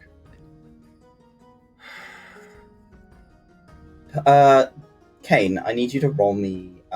What's your passive insight? My passive insight. Duncan, don't jump in the My fountain. passive insight is also 18. 18. Pearly is looking at you with an interesting kind of. Is it with it recognition? Yeah. And it's looking kind of between the statue and you. Oh. Cain, the statue in the center of town looks like Psalm. Or a depiction of Psalm. It's pretty close. It's not quite on the money because most people have never seen Psalm. I will. I think Cain will go show his respect to the statue, give a little bow, and leave a gold coin in the fountain. That's respect. Duncan, you trying to get in order? Just I fucking was snort gonna- at him for doing that. Please don't get the water. I'm just gonna dunk my head because I can't see. There's mud. And The also woman next to you, sat on the bench, just screeches and then runs away. Yeah, Oh my I'm just- god. Or they It's just just like, fallen oh. giant fishman who suddenly walked into town, stuck his head in a fountain. Silver's gonna kill I'm gonna me. drag him gonna out of that get fucking flayed. fountain because that is a fountain of Psalm and he just dived into it. I'm dragging him out. I'm just gonna move out of the way real quick. Do I have any ointments I can use to put on him? I don't care if he's fighting back. I'm putting something on him to cure him. Lesser restoration will do it. Yeah, that's restoration. I do. Can I say I prepared it Did the you other day? I'm Yeah, okay, fine, yeah. there. Lesser restoration, you son of a bitch. I'm so sorry. I don't mean to be a little shit. I just No, this is great. No, You're I'm loving this. horrified. This is great. Keep This being a is little When shit it if you begins want. to go down. Yeah. As you cast Lesser Restoration, you kind of effectively draw the poison, quote unquote, out of their body. you begin to be able to see more and more. You can move your tongue around in your mouth without it. What I was trying to see. Hi, I'm Duncan. Oh, they're gone. Never mind. Duncan, you need to stop eating stuff that's poisonous. I just can't help it. It's delicious and spicy and zesty.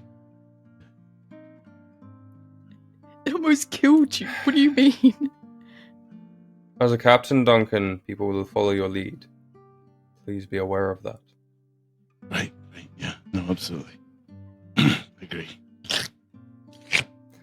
Did he just lick his fucking fingers? Did he just fucking lick his fingers in front of me? I swear to God. It just pops up. Can you roll me a perception check? Quick question also. Huh? Duncan, did you tell Grim and that to head down this way before we left? Oh, fuck. I did. You would have left them orders, so they would have. Yeah. Throw an anaphylactic shock as well. Okay. They're having to take the long way around to avoid the storm. So they're taking a long kind of travel around the 𝘋𝘰𝘮𝘬 in order to avoid getting caught in whatever the fuck is going on near the borderlands. Sinza, roll me a perception check, please. And Lyre, actually. Both of you roll me a perception. I get sniped. Damien's thinking I'm just waterboarding this poor guy in the fountain. Sinza, you're effectively caught up in the nostalgia of being home. Mm-hmm. Because this feels more like home than anywhere else you've been. Seeing that the tavern's still running is a nice sign. You spent quite a lot of nights there with Danius. Mm-hmm. It's been quite some time since you've been home, but not an awful lot has changed. In terms of the structure of the town, it seems like not much has really needed to change. Lyre, something you do notice is that some of the thatching on the far roofs, like towards the west of town, is kind of burnt. There's like black patches, and it seems to be kind of like soaked through and a little bit scruffed up. But it doesn't seem to come too far into town. It seems like there's a couple of kind of patches on different places that need repairs. This place is maintained quite well for the most part, but that is something that you do notice. And it's very hard to ignore what looks to be quite old human man, who is watching the two of you very closely across town. Lyre will just sort of look back at him. Try not to get like a what? Look at him in the face and just Sinza? Sinza is like, There's an old man staring at me. Sinza will look in the direction that Lyre's looking. Sat on a bench next to a lit fire is a man dressed in kind of white poet shirt and like a leather kind of jacket over the top. His hair, you remember it being less grey, but it's long and tied up. And he's got kind of wrinkled old features, maybe somewhere in his mid-70s. Is Damius. He's watching you both quite closely, and holding a cane in one hand and kind of just impatiently looking at you, like why is he staring at me? Sinza ignores Lyre and like Does he very have a quickly problem? starts to make her way over. Where are you going? where are you going? Come back, leave me alone. This is a As new you place. make your way over to him, he pushes himself up. He seems like he struggles a little bit as he does so, and kind of gives you a bit of a punch in the shoulder, and it's weak. It's like there's nothing to it, not compared to what you're used to. Definitely not compared to Pearly. As he kind of gives you a nudge, he's like, "What time do you call this?" About 10:30. Past your bedtime. Past your curfew. Sinza Smiles at very you. quickly pulls him into a hug and just holds him. It's soft and just like rests her face in his neck. He places a hand kind of around the underside of your ear and kind of cups the side of your head. And it's that comforting kind of, you haven't felt that in a long time. And he kind of squishes the back of your ear slightly. It's like, it's been some time. It's been too long. I'm sorry. You're friends now. That's a new one. I'm sorry about the ruckus. Hard to ignore when someone big and blue walks into town looking like that. Duncan, get out of the trees! Got quite the handful. They're honest company. Well, they're certainly honest. As he kind of looks at them, as you two are wrestling Duncan out of the tree line. I cast Maximilian's Earthen Grind. Oh my god. Can I roll an intelligence check on possession? God damn it. I love you guys. Can I exercise the demon that is Duncan? That is Duncan. So you're going to introduce me Yeah, absolutely. when they're Sinza done will- being children. Sinza scans for Silver. You can see Silver is talking to a small, almost like albino-looking elf, with a mask over their face. Duncan, I swear to God, I swear to God. Jade, to clarify, Jade has lesser restoration. Mm-hmm. Evil. I'm gonna rip your gills out. Fuck me. You can see Silver's talking to a very small kind of pale elf. And his back is turned to you as it stands. Okay. Sinza kind of just crouches a little bit as she kind of makes her way through to the town. She rests a hand kind of on the back of Damius. She escorts him across to meet the crew. So you're gonna kind of help him over. Yeah. You notice almost immediately that the way he walks, he's limping. That's new. That's not something you've seen before. And it's a strange sound as his foot hits the floor. It doesn't sound like a foot. It sounds like wood. Sinza's kind of heckles on the back of her neck raise as she hears that. And she kind of she takes it in, and she wants to press to ask about it, but she's like, well, wait. She'll ask. He leans quite heavily on you. Yeah, she really supports him if he needs it. As you make your way towards the crew. The three of you see Sinza with a small old human. Duncan, get out of the trees. You're being ridiculous. But I need to have full range of sight. You can see everything here. It's fine. I just can't. I'm gonna look at the old person that's coming back. It's a fucking village.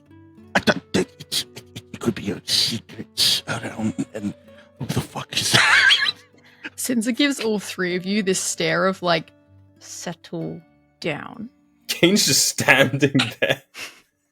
She gives He's so it to done. all of you. He's so done with this. Mm-hmm. Damius will kind of offer a hand out and a kind of wave towards Duncan and Lyre. And then he goes stiff looking at Cain. And he puts down his cane and kneels. You can rise, Violet. He will get up and kind of take your hand, Sinza, as you kind of help him back up. You didn't tell me you were traveling with the High Aunt. But this is please be careful. This is a recent thing.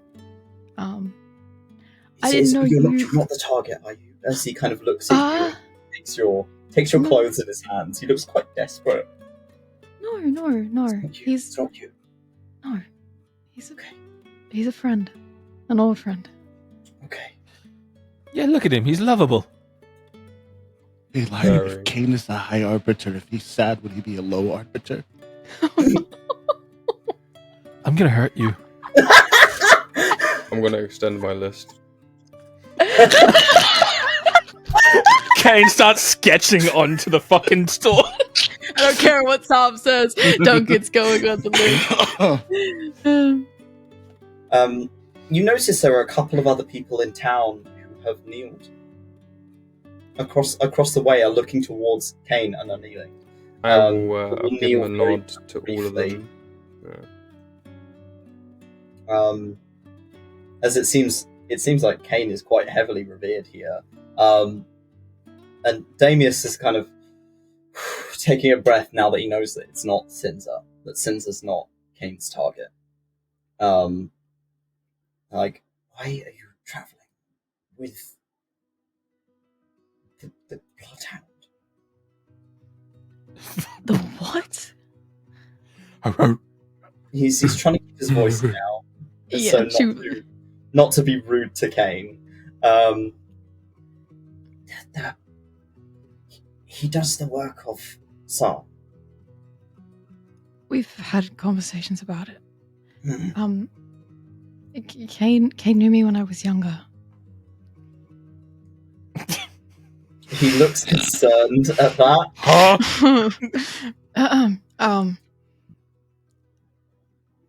He's a friend. He's Cain. He's right. And he seems a little on edge. But we'll welcome the three of you. Are you going to introduce me to your group friends? Yes. Duncan, Captain Duncan, and Lyre. Captain, this far inland. It's a lovely place. I can't imagine someone of your ilk who prefers being on land. I can't imagine either. I'm actually here against my will. I'm joking. I believe anything that he says. I will keep that in mind. And any gestures to Lyre? Huh? Lyre. Sorry. Lyre's sort of staring at Cain. Cain, you get a hint of jealousy from Lyre. Oh. Bitch. After being revered. Lyre's jealous. Mm-hmm. Hi. Hello. Lyre Weavewaker. Pleasure. He'll hold out his hand. He shakes your hand. He's not really got a particularly strong grip. Like he's an older human. Like he's an older human man. He's clearly seen some type of battle, and his gear implies that he was once an adventurer.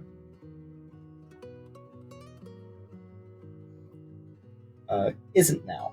he's retired. So you are Sinza's father, uncle, guardian? Godparent. Let's say that. Godparent. He kind of puts a hand on her shoulder. I took care of Sinza when she first had problems. Of course. I'm going to need you to tell me the most embarrassing story about her. Oh, God. As he kind of smiles. Any drawings, anything. We'll talk over a pint. How does that sound? That sounds fantastic. Lyre just turns to Sinza and... He's like, well, what kind of parent am I if I don't tell awful stories about you to your friends? Exactly. Cain? He'll tap Cain. See what I'm saying? He's a good man. You should tell your god. And Lyre will start walking. I just feel like hitting Cain's like hitting like a solid brick wall. Like Cain doesn't move. He doesn't move. He's got full armor on. It's just I'm sure Sam's already aware. Sam watches over Corris. He smiles. Silver is a little busy, but I'm sure he'll be happy to see you. As he kind of pulls a bit of a face. Who's Silver? Yeah, he's the chief. Oh. We had a few things happen in the. We get along. It's like a. You're hitting me with a lot of ums and ahs right now. I'm not sure if I. She had many troubles with the early stages of her problems, and Silver had to deal with them. Right, the rar, yeah. So I assume you know. Oh, yes. Yeah, yes, okay. She tried to eat me like 3 times. And he looks at you, Sinza. What? I think it was only 2 times. When was the third? That's still not better. No, I mean, no, that never happened. I'm. Yes, it You're a did. terrible liar. You are a terrible liar. Yes. That was the time you chased after Duncan? You're speaking of Mr. Duncan. Where did he go? Well, he's right. What is my past What the of 18? Where the fuck did he go? He's Where did gone. he actually fucking go? I'm so He's gone. angry. I can't even see him anymore. Where is Duncan? Duncan, where are Oh, he's by the lake. He's by the fountain. No, I want to. If they can't see him, I want to fuck off somewhere, and I'm gonna. I am a deranged uncle from the Vietnam War. Okay, you leave me unattended. I'm gone. Bro's living in the PTSD nightmare. Fucking, you just like. Are you in the fountain? No, I'm not in the fountain. I want to disappear somewhere. Cain, it's kind of hard to lose. Duncan. Duncan, roll me a stealth check. Guiding bolt. I cast Pass Without a Trace. Cast without a trace. Why are you trying to vanish? Ninja Vanish. I love how we're just embarrassing the fuck out of Sinza. Yes, Swear to God, if he fucking exactly. vanishes. This is my home.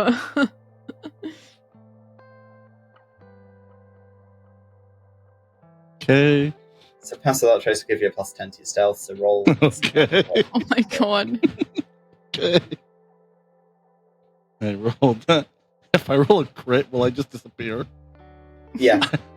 My character sheet's gone. You have to roll at least. Okay, that's gonna be 16 plus 10. 26. That's 26 Wow. plus my 7. Stealth is a +7, so that is a 30. On the wind. 33. Yep. Hey, Toby. So Duncan's just gone. Hey, Toby. Yeah. Locate creature. What is happening? Cast locate creature. Duncan is up the nearest tree Okay. and is sat in it.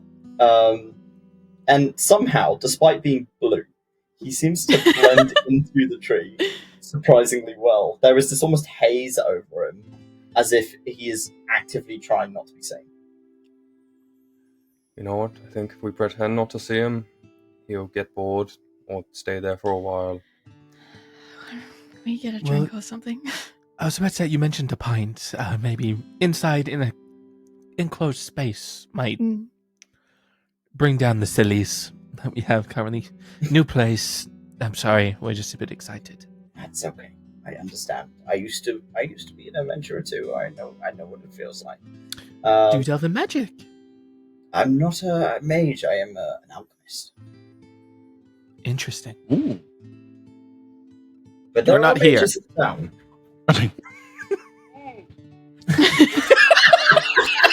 It's an owl. Fuck, it's an owl somewhere. Daxel can't He said, "Fuck." Damius begins to lead you, I think it's very obvious to both Lyre and Cain that Damius is walking on a prosthetic. One of his legs doesn't bend. Mhm. Oh, true. Okay. Sinza So he still has her he's arm like out for him. holding on to Sinza. He's got his cane in his other hand, and the two of you are kind of waltzing backwards to take you into the beast's arms. Duncan, are you staying outside, or do you wish to come and get a snack? I'm gonna stay outside and just listening to people's conversations so I can get a general idea of what's going on in town. Okay, roll me a perception check. Everyone thinks someone's gonna die today. They're going to be talking about Sinza and you, Cain. Yeah. Today. I want to be like, I just want to pick up the town gossip. Okay, that's going to be a 17. 17. You can hear Pearly and Dirt having conversation. Pearly's trying to help Dirt with chopping wood, and Dirt is chopping them a little too hard and breaking the stand in which they're putting the wood on, because he doesn't know his own strength quite yet. She's like, "No, it's okay, honey. Like, I can fix it again. That's okay. I broke it. It's okay. I don't mind. You know, I don't mind." And she's kind of like talking him through it. Bless him. You can hear a bunch of kids as you kind of look over to the side. There is like maybe 4 or 5 children sat on pillows outside, with a woman with a kind of a triangular pattern on her forehead and kind of grey hair in a bun. She's reading through a book and reading it to them, and like they're asking her questions, and she's trying to kind of respond. The more you listen in, the more it sounds like she is explaining the history of Sith. So it's like a history lesson that's out in the open air. As kids here have to kind of be homeschooled, because it's a very small town. And she seems to be doing that. She's an elven woman with kind of long pointed ears, as she's chatting quite casually to these kids, and these kids are all kind of putting their hands up and going like, "But what does that mean, no?" And she's like, okay. she explains it, because they keep going, why at her, and she's like, "Oh, children." She clearly doesn't want to be teaching children of this age, but she's doing it anyway because no one else will. You see a tall, blonde elven man who is chatting to a very small, pale elf with white hair. And he's kind of placing a hand on their shoulder and talking through something very quietly with them, something you can't quite make out. But the way that he is interacting with them implies maybe they're family. You're not sure. This kid maybe looks about 6 or 7. They're young, dressed in like overalls and green shirt, and they're carrying a little watering can. But they seem like they are not reacting particularly well to sunlight. And it's due to like the almost pinkness of their eyes and the very, very paleness of their skin that maybe they are not able to be in sunlight for long periods of time. Other than that, you don't overhear anything odd. You hear a man talking to the horses as he's feeding them and giving them a brush behind you. But you're able to kind of take in the experience that is Corris. And it is just a small, middle of nowhere town where people are getting on with their day. And it's nice, it's quiet. Comparatively to somewhere like Abraham, where it's just chaos. This is a change of pace for you. It feels very similar to home and how your home functions. As all of you begin to head into the beast's arms. Oh, what is a map for the beast's arms? What? Ooh. It's a very kind of almost homemade natural space. Like the counter is a piece of log that hasn't really been shaped. It's just kind of been cut in half and polished. You see behind the counter is a pair of kind of elven women. It seems there's quite a lot of elves in this town. Maybe half elven, you're not sure. Both of them are redheads and both of them look disturbingly similar.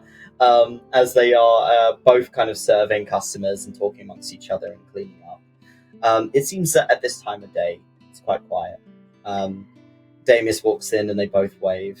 And he kind of nudges you in the side. Sinza is like, Sila and Mila have recently taken over.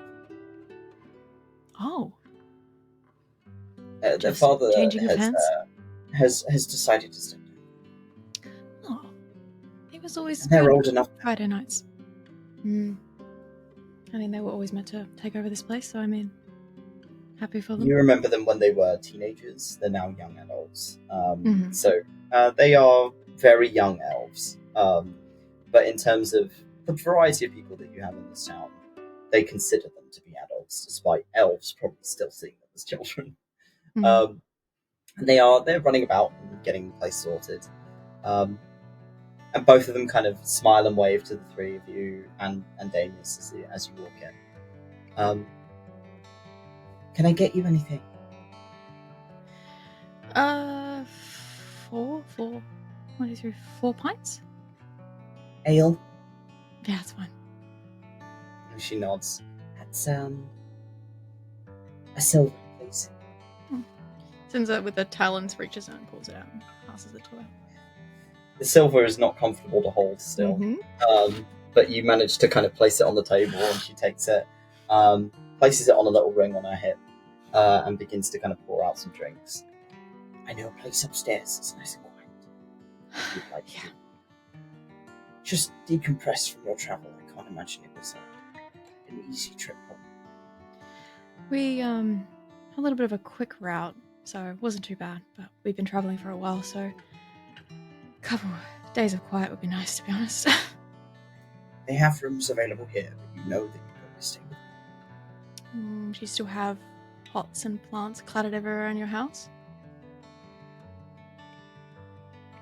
I'm not going to disturb your collection. I know that you like things in a very specific place, in a very specific order. If you don't want to stay with me, that's fine. Look, I would love to stay with you, but I don't want to disturb. I know you No, have a you've sister. already I know you have a sister. My house. Ah, God. It's fine. The couch will be Yes, my house is still a shit tip, but that does not mean an organized shit tip. stay. Thank you very much. Yes, exactly. How else is an alchemist supposed to work? As he Not saying takes you anything. upstairs, and one of the redhead sealer brings your drinks to you. It is this kind of almost like tinted coloured mead or ale, and it's slightly purple. Oh, It's lavender. It's really nice. thank Enjoy. you. If you need anything, just call. You can yell over the side if you want. There's not really many people in today, so it'll get busy, isn't it? Thank you. She smiles and kind of bows her head and makes her way off. And Damis will sip his drink and sigh as he's like, yes, 10:30 ale, that's really healthy. Mhm. And he looks between the three of you, and his gaze stays on Cain for a little bit. Interesting company. It's good to see that you found people, though. They're good company. They keep me sane. Call them honest, they certainly seem it. A little too honest sometimes. It's better than being liars. No offense to your name, you know. Yeah. What do each of you do? I understand what Master Cain does, but Sinza and Mr. Lyre, what have you been up to? Lyre's gonna look over to Sinza. You want to know everything?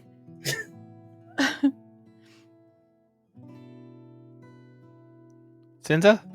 Am I Yes. telling? No, don't skip on any details. Damia sees through liars, so make sure you tell him the exact truth. Lyre will sit up. All right. Lyre will go into great detail about where he's from, where he met Sinza, how he met Sinza,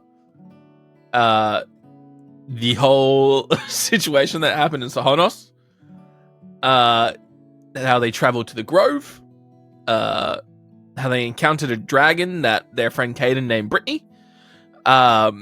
Brittany. They had a friend named Ymir, who was very quiet and weird. They traveled to the Aces Ridge. They talked to a former champion of the world who was awesome. How Lyre was the first. How Lyre didn't have magic, and then he made it so that he had magic. How they traveled.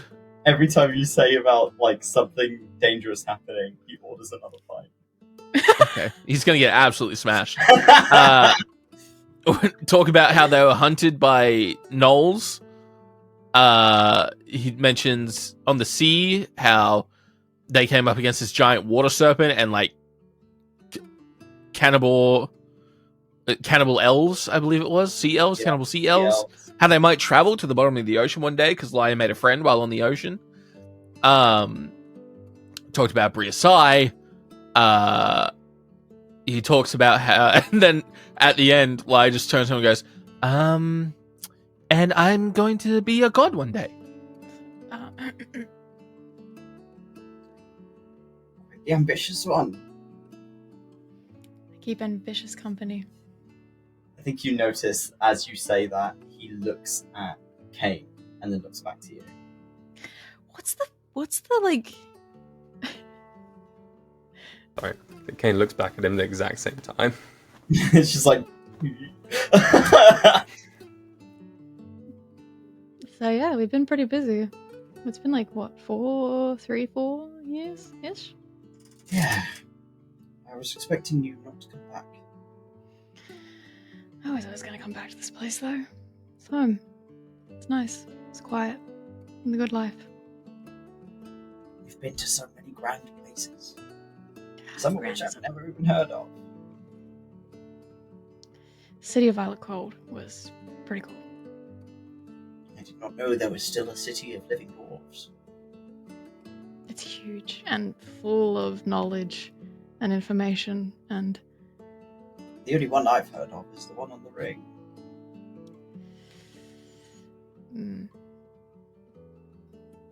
Wait, there's a city of dwarves on the ring? He nods. It's called the Shockworks. They are quite an interesting bunch. Strange environment up on the ring. There's been, it seems that my understanding of it from things that I've read is that they were infested with a red dragon that has created these volcanoes, I think they're called. This isn't one of your stories again, is it, Amius? He shakes his head. I've never been there. I have been to the ring many times, but I have not been to the Shockworks. Did Damius ever mention that he's been to the ring before? Is this new information? Nope. That's new stories. I didn't know you'd ever been to the ring. I'm old. I've travelled many places. I think we're planning on traveling there at some point. So some of your wise men years of knowledge would be appreciated. And I know at least one of you will sit in up there as he looks at Lyre. The rest of you, maybe not so much. I felt a bit like a country bum when I went there myself. Here it's cold. Very, very cold. Comparatively. Unless you go to that side of the ring, and then it's rather warm.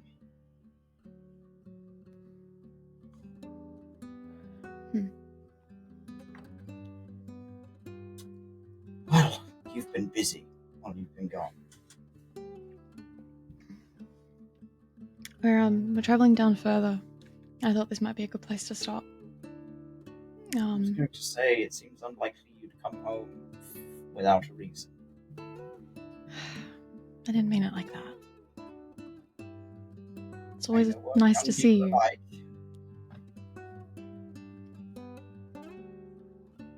expect you to come back and settle. Not anytime soon.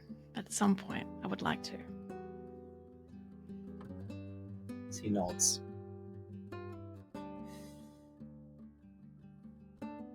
So, as you watch his demeanor kind of change slightly as he looks at Cain,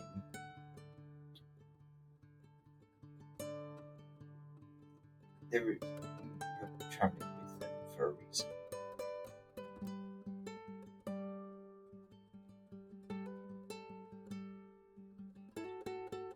He's looking at Cain and looking a bit kind of like, is he always this quiet? Oh, what? Sorry, I thought you were talking to Sinza still. No, to you. Okay, sorry.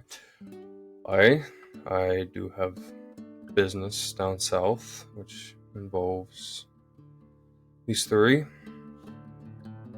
but not with any of them or anyone within this town. As he kind of lets out a sigh of relief. Honestly, seeing the High Arbiter walk into town is never something I thought I would see in my time. I say this with no grievance to you. I hoped I never would. I get that reaction a lot, even from my own arbiters. You know it's not out of malice. I'm aware. He looks very awkward, as if he's like, what else do I say to him? While I have your attention, I didn't want to interrupt your catching up with Sinza. Have you heard anything or any problems which would be to the west of here with the Feylands at all? He kind of pouts. There's been a sudden storm that has appeared across that sort of area. It's reached us a few times, but it seems to ebb and flow like the tide. It's the few times it has reached us, it has had some interesting effects. I've been monitoring it in order to try and keep it away from us. The scorch marks on the roof? You've got a keen eye. He nods.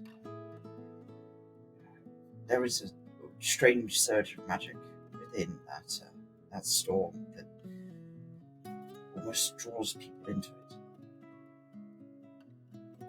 Those who are not as magically inclined to resist such effects.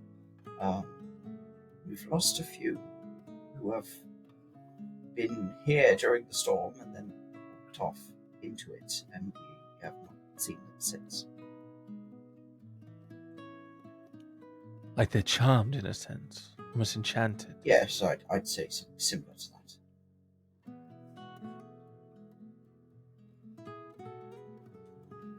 People from the town are just walking into nothingness? He nods. Towards the storm. Being drawn toward the borderlands, and we do not know why. Any who get too close to the border of the storm start getting these effects, and it's a little dangerous for us to try and investigate it up close. But there's very little we can do from a distance. How long has this been going on for? A couple of months, maybe. Is Silvus doing anything to help with this? We've been trying to investigate what we can do, but Silva tried to disenchant one of the people that was being taken. And it was not strong enough. Silva is Really? a powerful mage. Really? It says that was not enough.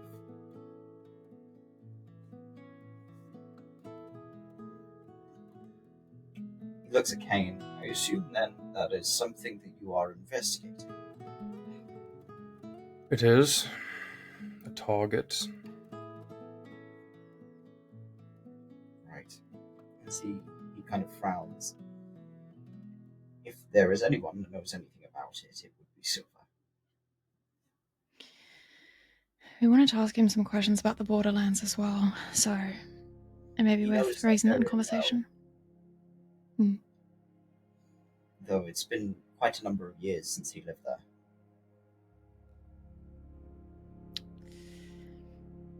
There is a Sinza kind of lowers her voice a little bit. The bloodied mother is what we seek in the Borderlands. He frowns. I thought that was just a fairy tale. It's on Cain's sword. He straightens up slightly as you say that.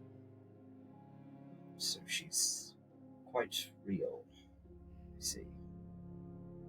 And I assume that's the hunt for all of you. We have a few. How about you two fill him in? I'm gonna go make sure Duncan hasn't burnt the town down. Thank you. Please. And Damius will sit with Cain and Sinza as they explain what they know about the Bloody Mother. I'll be Slayer back. heads outside. Duncan! Duncan, are you still in the tree? Yes. Okay. Are you doing anything particularly or just listening? I'm learning about the history of something. Hey! You're part of the baby. history lesson. I'm also. Are there any like nuts in the tree? This tree particularly has some kind of underripe mangoes. Would that like potentially? And I say this because I don't want to do that. Like, knock out a kid. Like, You're gonna try and throw one of the mangoes at a child? Depends where you I hit was him. looking for like an acorn or something, but you said mango, so I was like that's not my intention, but it is what it is. Like, Toby, this is going to become PvP very quickly. Okay. You're gonna get me in trouble, Duncan. You're gonna lob a mango. no, I won't lob a mango because you didn't want me to have any nuts. No, that's not enough damage. I need a brick. I don't want to freaking pelt these kids with. I don't got anything. I mean, I have like a harpoon, but I think that's Oh pretty my bad. god. Oh, that's worse. I'm just gonna, you know what? Fuck it. I can't have any fun. I'm just gonna listen in. I'm just gonna be there. I'm gonna, you know, I'm just gonna be the giving tree, giving shit Give it tree, Okay. Said gibbon tree. the giving tree. No. You are being taught about the heart of sin. Seems She is important. reading the tale of the heart of Sith to you. And she says it holds every aspect of the divine. In some regard, but it is most associated with the worldly. Deltan offered an equal balance of chaos and order, as in equilibrium does balance lie. Corris offered the earth to house it, a tethering cage to bind it to the planet and seep into every root and every drop of water. 𝘍𝘀 offered service of nature, for nature is protective and wild as the magic that courses through Sif's veins. Mhm. Princess offered it binds to the weave, so that it may flow its force and allow magic of all kinds to be blessed by its sustenance. Psalm offered it a rarity, immortality, from the passage of time, so that it may pump as the heartwood for eternity. 𝘞𝘰𝘪 offered its sanctum, between the planes of material, 𝘞𝘰𝘮 the above, and Adynn the below, and in between all of its own. Atreus offered it a soul of its own, not conscious enough for thought, but enough for it to connect with the souls of every creature and imbue itself into life as Sif as one of them. And as she's kind of explaining this, the kids are kind of putting their hands up and going, like, asking questions about it, asking about the sequestered gods, because it's not often that they are brought into conversation. And before the fall of the sequestered, the heart of Sith was a place of worship. In the First Era. It was a place of great pilgrimage for mortals, but it has been closed off since the Reconstruction. So when it transitioned into the Second Era, no one knows where its sanctum is, or if that sanctum is still accessible on this plane, as you would have to effectively plane to get there. But there are traces of the heart's presence across Sith even now. And she explains that one of these open arteries, the one that they know closest to, is in the Fatelands, near the Borderlands. Oh.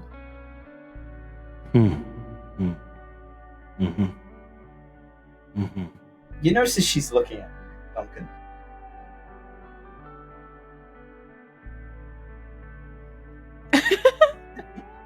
Over in the bush. Coma. Trying to hide. Are you enjoying my history lesson, sir? No, I'm just a tree. Don't mind me. You're rather I like blue to for a learn. tree. Yes, I like to learn about history. The kids are now all looking kind of up at the tree, and one of them points at you and goes, "There's a fish in the bush."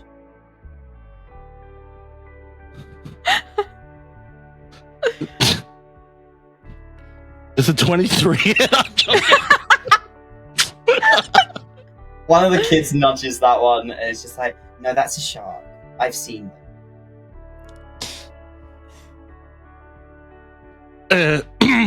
Yes, I'm a land shark on a tree, learning about history. Don't mind me. Just Dex, you're about to be on a fucking list. I'm on a PvP your ass. I just want to learn lore. You're making it. You're awful. You're a terrible person. I just wanted lore. We have a spare pillow if you want to come and sit. It's more comfortable than the tree, sir. But it's a land shark and it might eat me. I'm gonna go fucking sit down and freaking sit on a fucking pillow because apparently being in the tree is weird. Fuck you guys. He is easily maybe 4 or 5 times the size of these kids. All of them are elves. All of them are elven children. As they're all kind of looking up at you like, wow. One of them's trying to tug on your armor. It's like, can I wear this? Can I put it on? Can I wear this? As they're like kind of pulling on the armor. One of them's poking you in the arm and like trying to like feel across your scales. Like the few scales that are kind of on your skin is like, wow, you feel slimy. Why are you covered in mud? It's a camouflage. What's a camouflage? It makes you hard to see. Why? Because there are things out there that want to find you. Why? Because I like to be stealthy. Why? Because when I was young, I liked to hide from people. I like doing that too, and I scare my mum when I do that. You should do that more often. Duncan! Like, Duncan Tide Mist! As you walk out, you can see Duncan sat amongst a bunch of small children on a pillow in a history lesson. Duncan! I'm learning about the lore. I'm going to say that in Okay. church. Is he yours?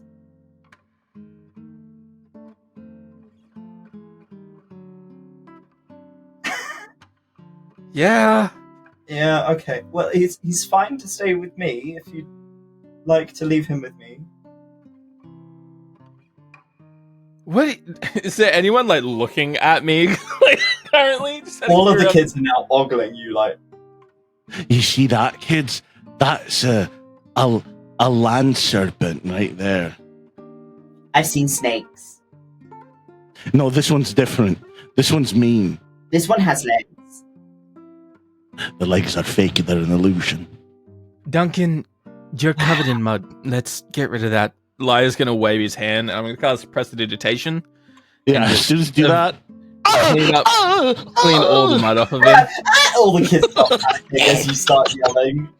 He's fine. The He's woman dramatic. just hits the bridge of her nose, like, oh, fuck's sake. I am sorry to interrupt your lesson. It's fine. It's a new place. He's excited.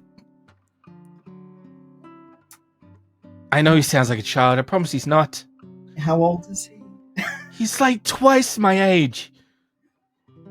Okay. I'm a youth. You're something. Thank you. Duncan, let's leave the kids and the nice lady alone. And let's go meet up with the crew. We need to talk to a man named Silva, apparently. Oh, yeah, I know. I was eavesdropping on that guy. What? As you say the name Silver, you feel a pair of eyes burning a hole. Lyre. As you say his name, and there is this elf now looking at you. He's got almost like bright blue eyes, but his sclera is black. Oh, no, look what you did. I'll look back at him. Are you Silver? Speaking. Oh, oh no. Right. Don't mention me. Don't mention me. This is the first thing out of my mouth. Sorry, love. So you know Sinza? As he just takes a kind of a long sigh. Oh, you know Sinza. Traitor. Is she with you? She is. She's currently visiting her godfather. Damius. I see. Yes. Do we have an issue? I'm getting a lot of... He turns away from you and begins to head over to his house. Begins kind of walking, making his way over, knock on the door, no one answers. And he just waits patiently by the door. How do we... Lyre. Now, Lyre, can I make an insight check on Lyre real quick? Can I check his vibe? Yeah, if you want. Please. This is my home. I have a passive insight of 18. I don't know if that helps. But I'll run an insight. I'd say, yeah. Like, Odie, what is Lyre giving off right now? It's conflicted. He's... I wouldn't say offended. He's more annoyed. At this dude just turning his back on him because it reminds Lyre of himself back in the day. But it's also a sense of like, be nice. This is Sinza's home. Gotta be respectful. I'll kill him later. It's fine.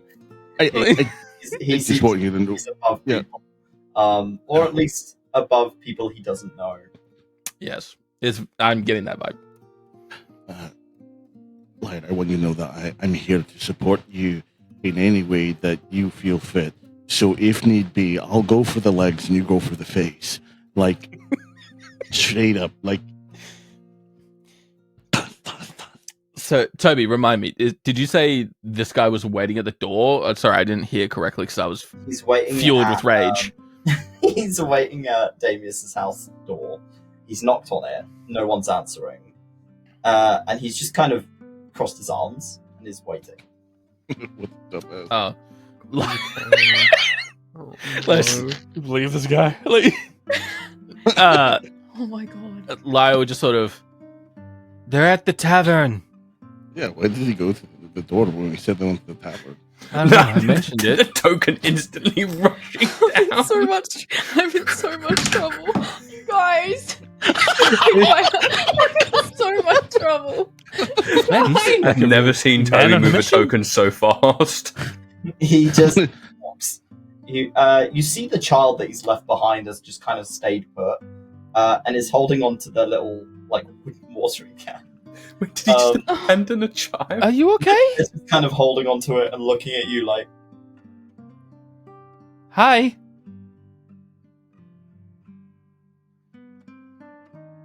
Are you okay? Oh, my character speaks common sign language. Yeah, so you see as they sign to you, they say, "I don't know you." Wait, It's almost like okay. a straight nature. you read that? I'll read that. I'll be like, oh, I know this. He says he doesn't know you, so I got this. I'm gonna introduce us, and he doesn't know you. He's like, don't talk to, stranger danger. I got this. Okay. I'm gonna introduce us. I'm gonna be like, hello. My name is Captain Duncan Tidemist, and this is my dinghy operator of my ship, the Dauntless. We're friendly. Yeah. What do you say? Kid signs to you back. My name is Suja. I told him that you are a great man. Hello. Thanks. Suja. Are you okay? He just sort of got up and left. He signs Papa. What does that mean? We can't believe this guy. He's got a kid. We can't do this. He has a kid? Can't bully him. He just abandoned his child. He's in the town. He's looking between the two of you as you're talking, and you notice he's looking at your lips. Is he okay? Is he okay though? Like, is he safe? Okay. Is he good? Sorry. Your papa kind of abrasive, but in a good way. In a good way. I'm going to do that like specifically. Are you okay? Your oh. What did he say? Are we scary? Papa's scary. It's like, it's okay. What's I'm going to turn around. Oh, we're going to kill this guy. We head Sinza. towards the cabin. Hello.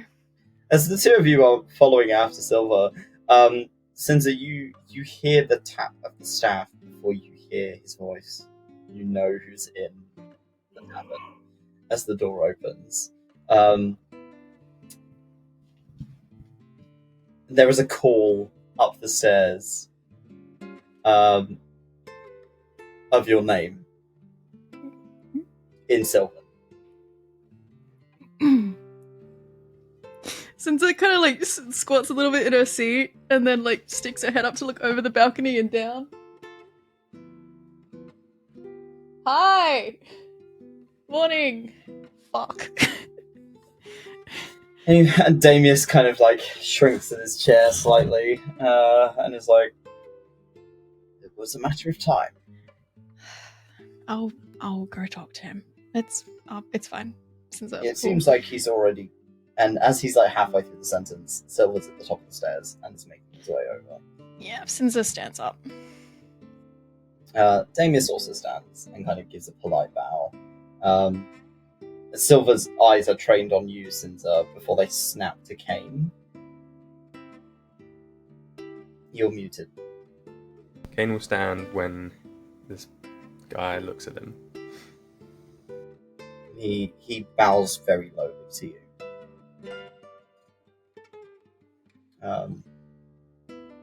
And this tone drops slightly in Cain's presence. Thank you. I did not expect you to be home. I thought it was did not about tell me, Sindaris?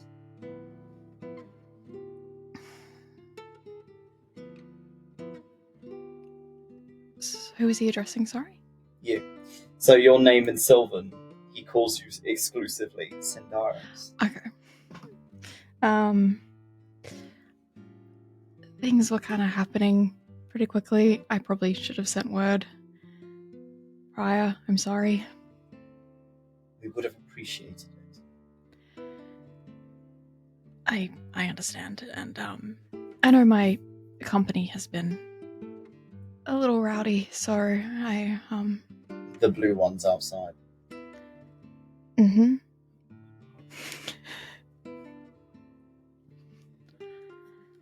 They have not caused too much trouble, luckily. Okay. I'll make sure to not disturb anyone too much. I shouldn't be here for too long. I'll get out of your hair fairly quickly. Out to you. Sinza reaches a hand out. He takes it, presses your knuckles to his forehead. It is good to have you. It's good to see you. I am hoping you have got your problems under control. Better than I was when I left. Good. And I assume, as he kind of looks towards Cain, this is the reason that you did not have time to send ahead. We have some duties, kind of looks across to Cain, to attend to.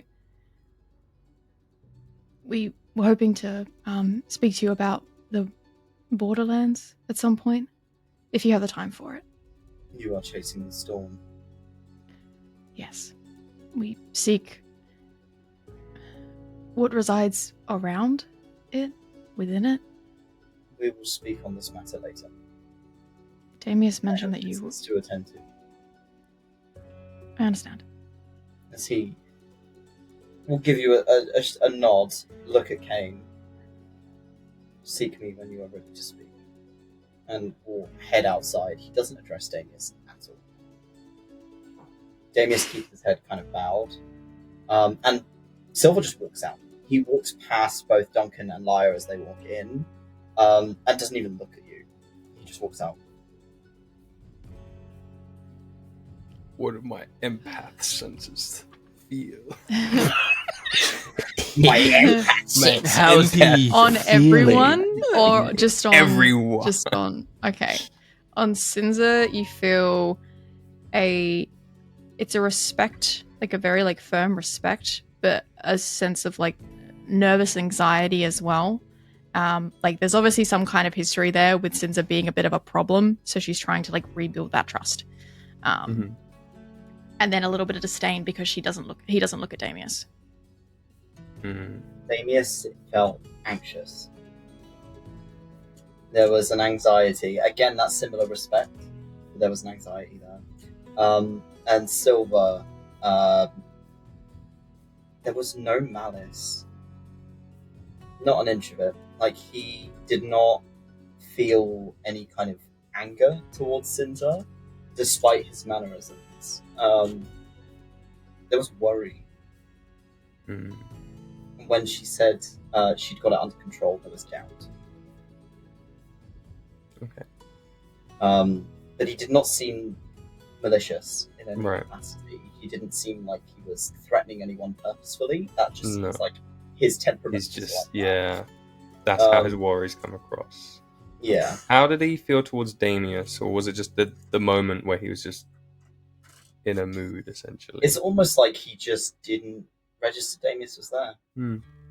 It's almost like he just didn't seem to need to pay attention to him, so he Okay. didn't need to acknowledge him. Silver has left, and as the two of you walk into the tavern to see the three on the upper level, that is where we're going to end our session.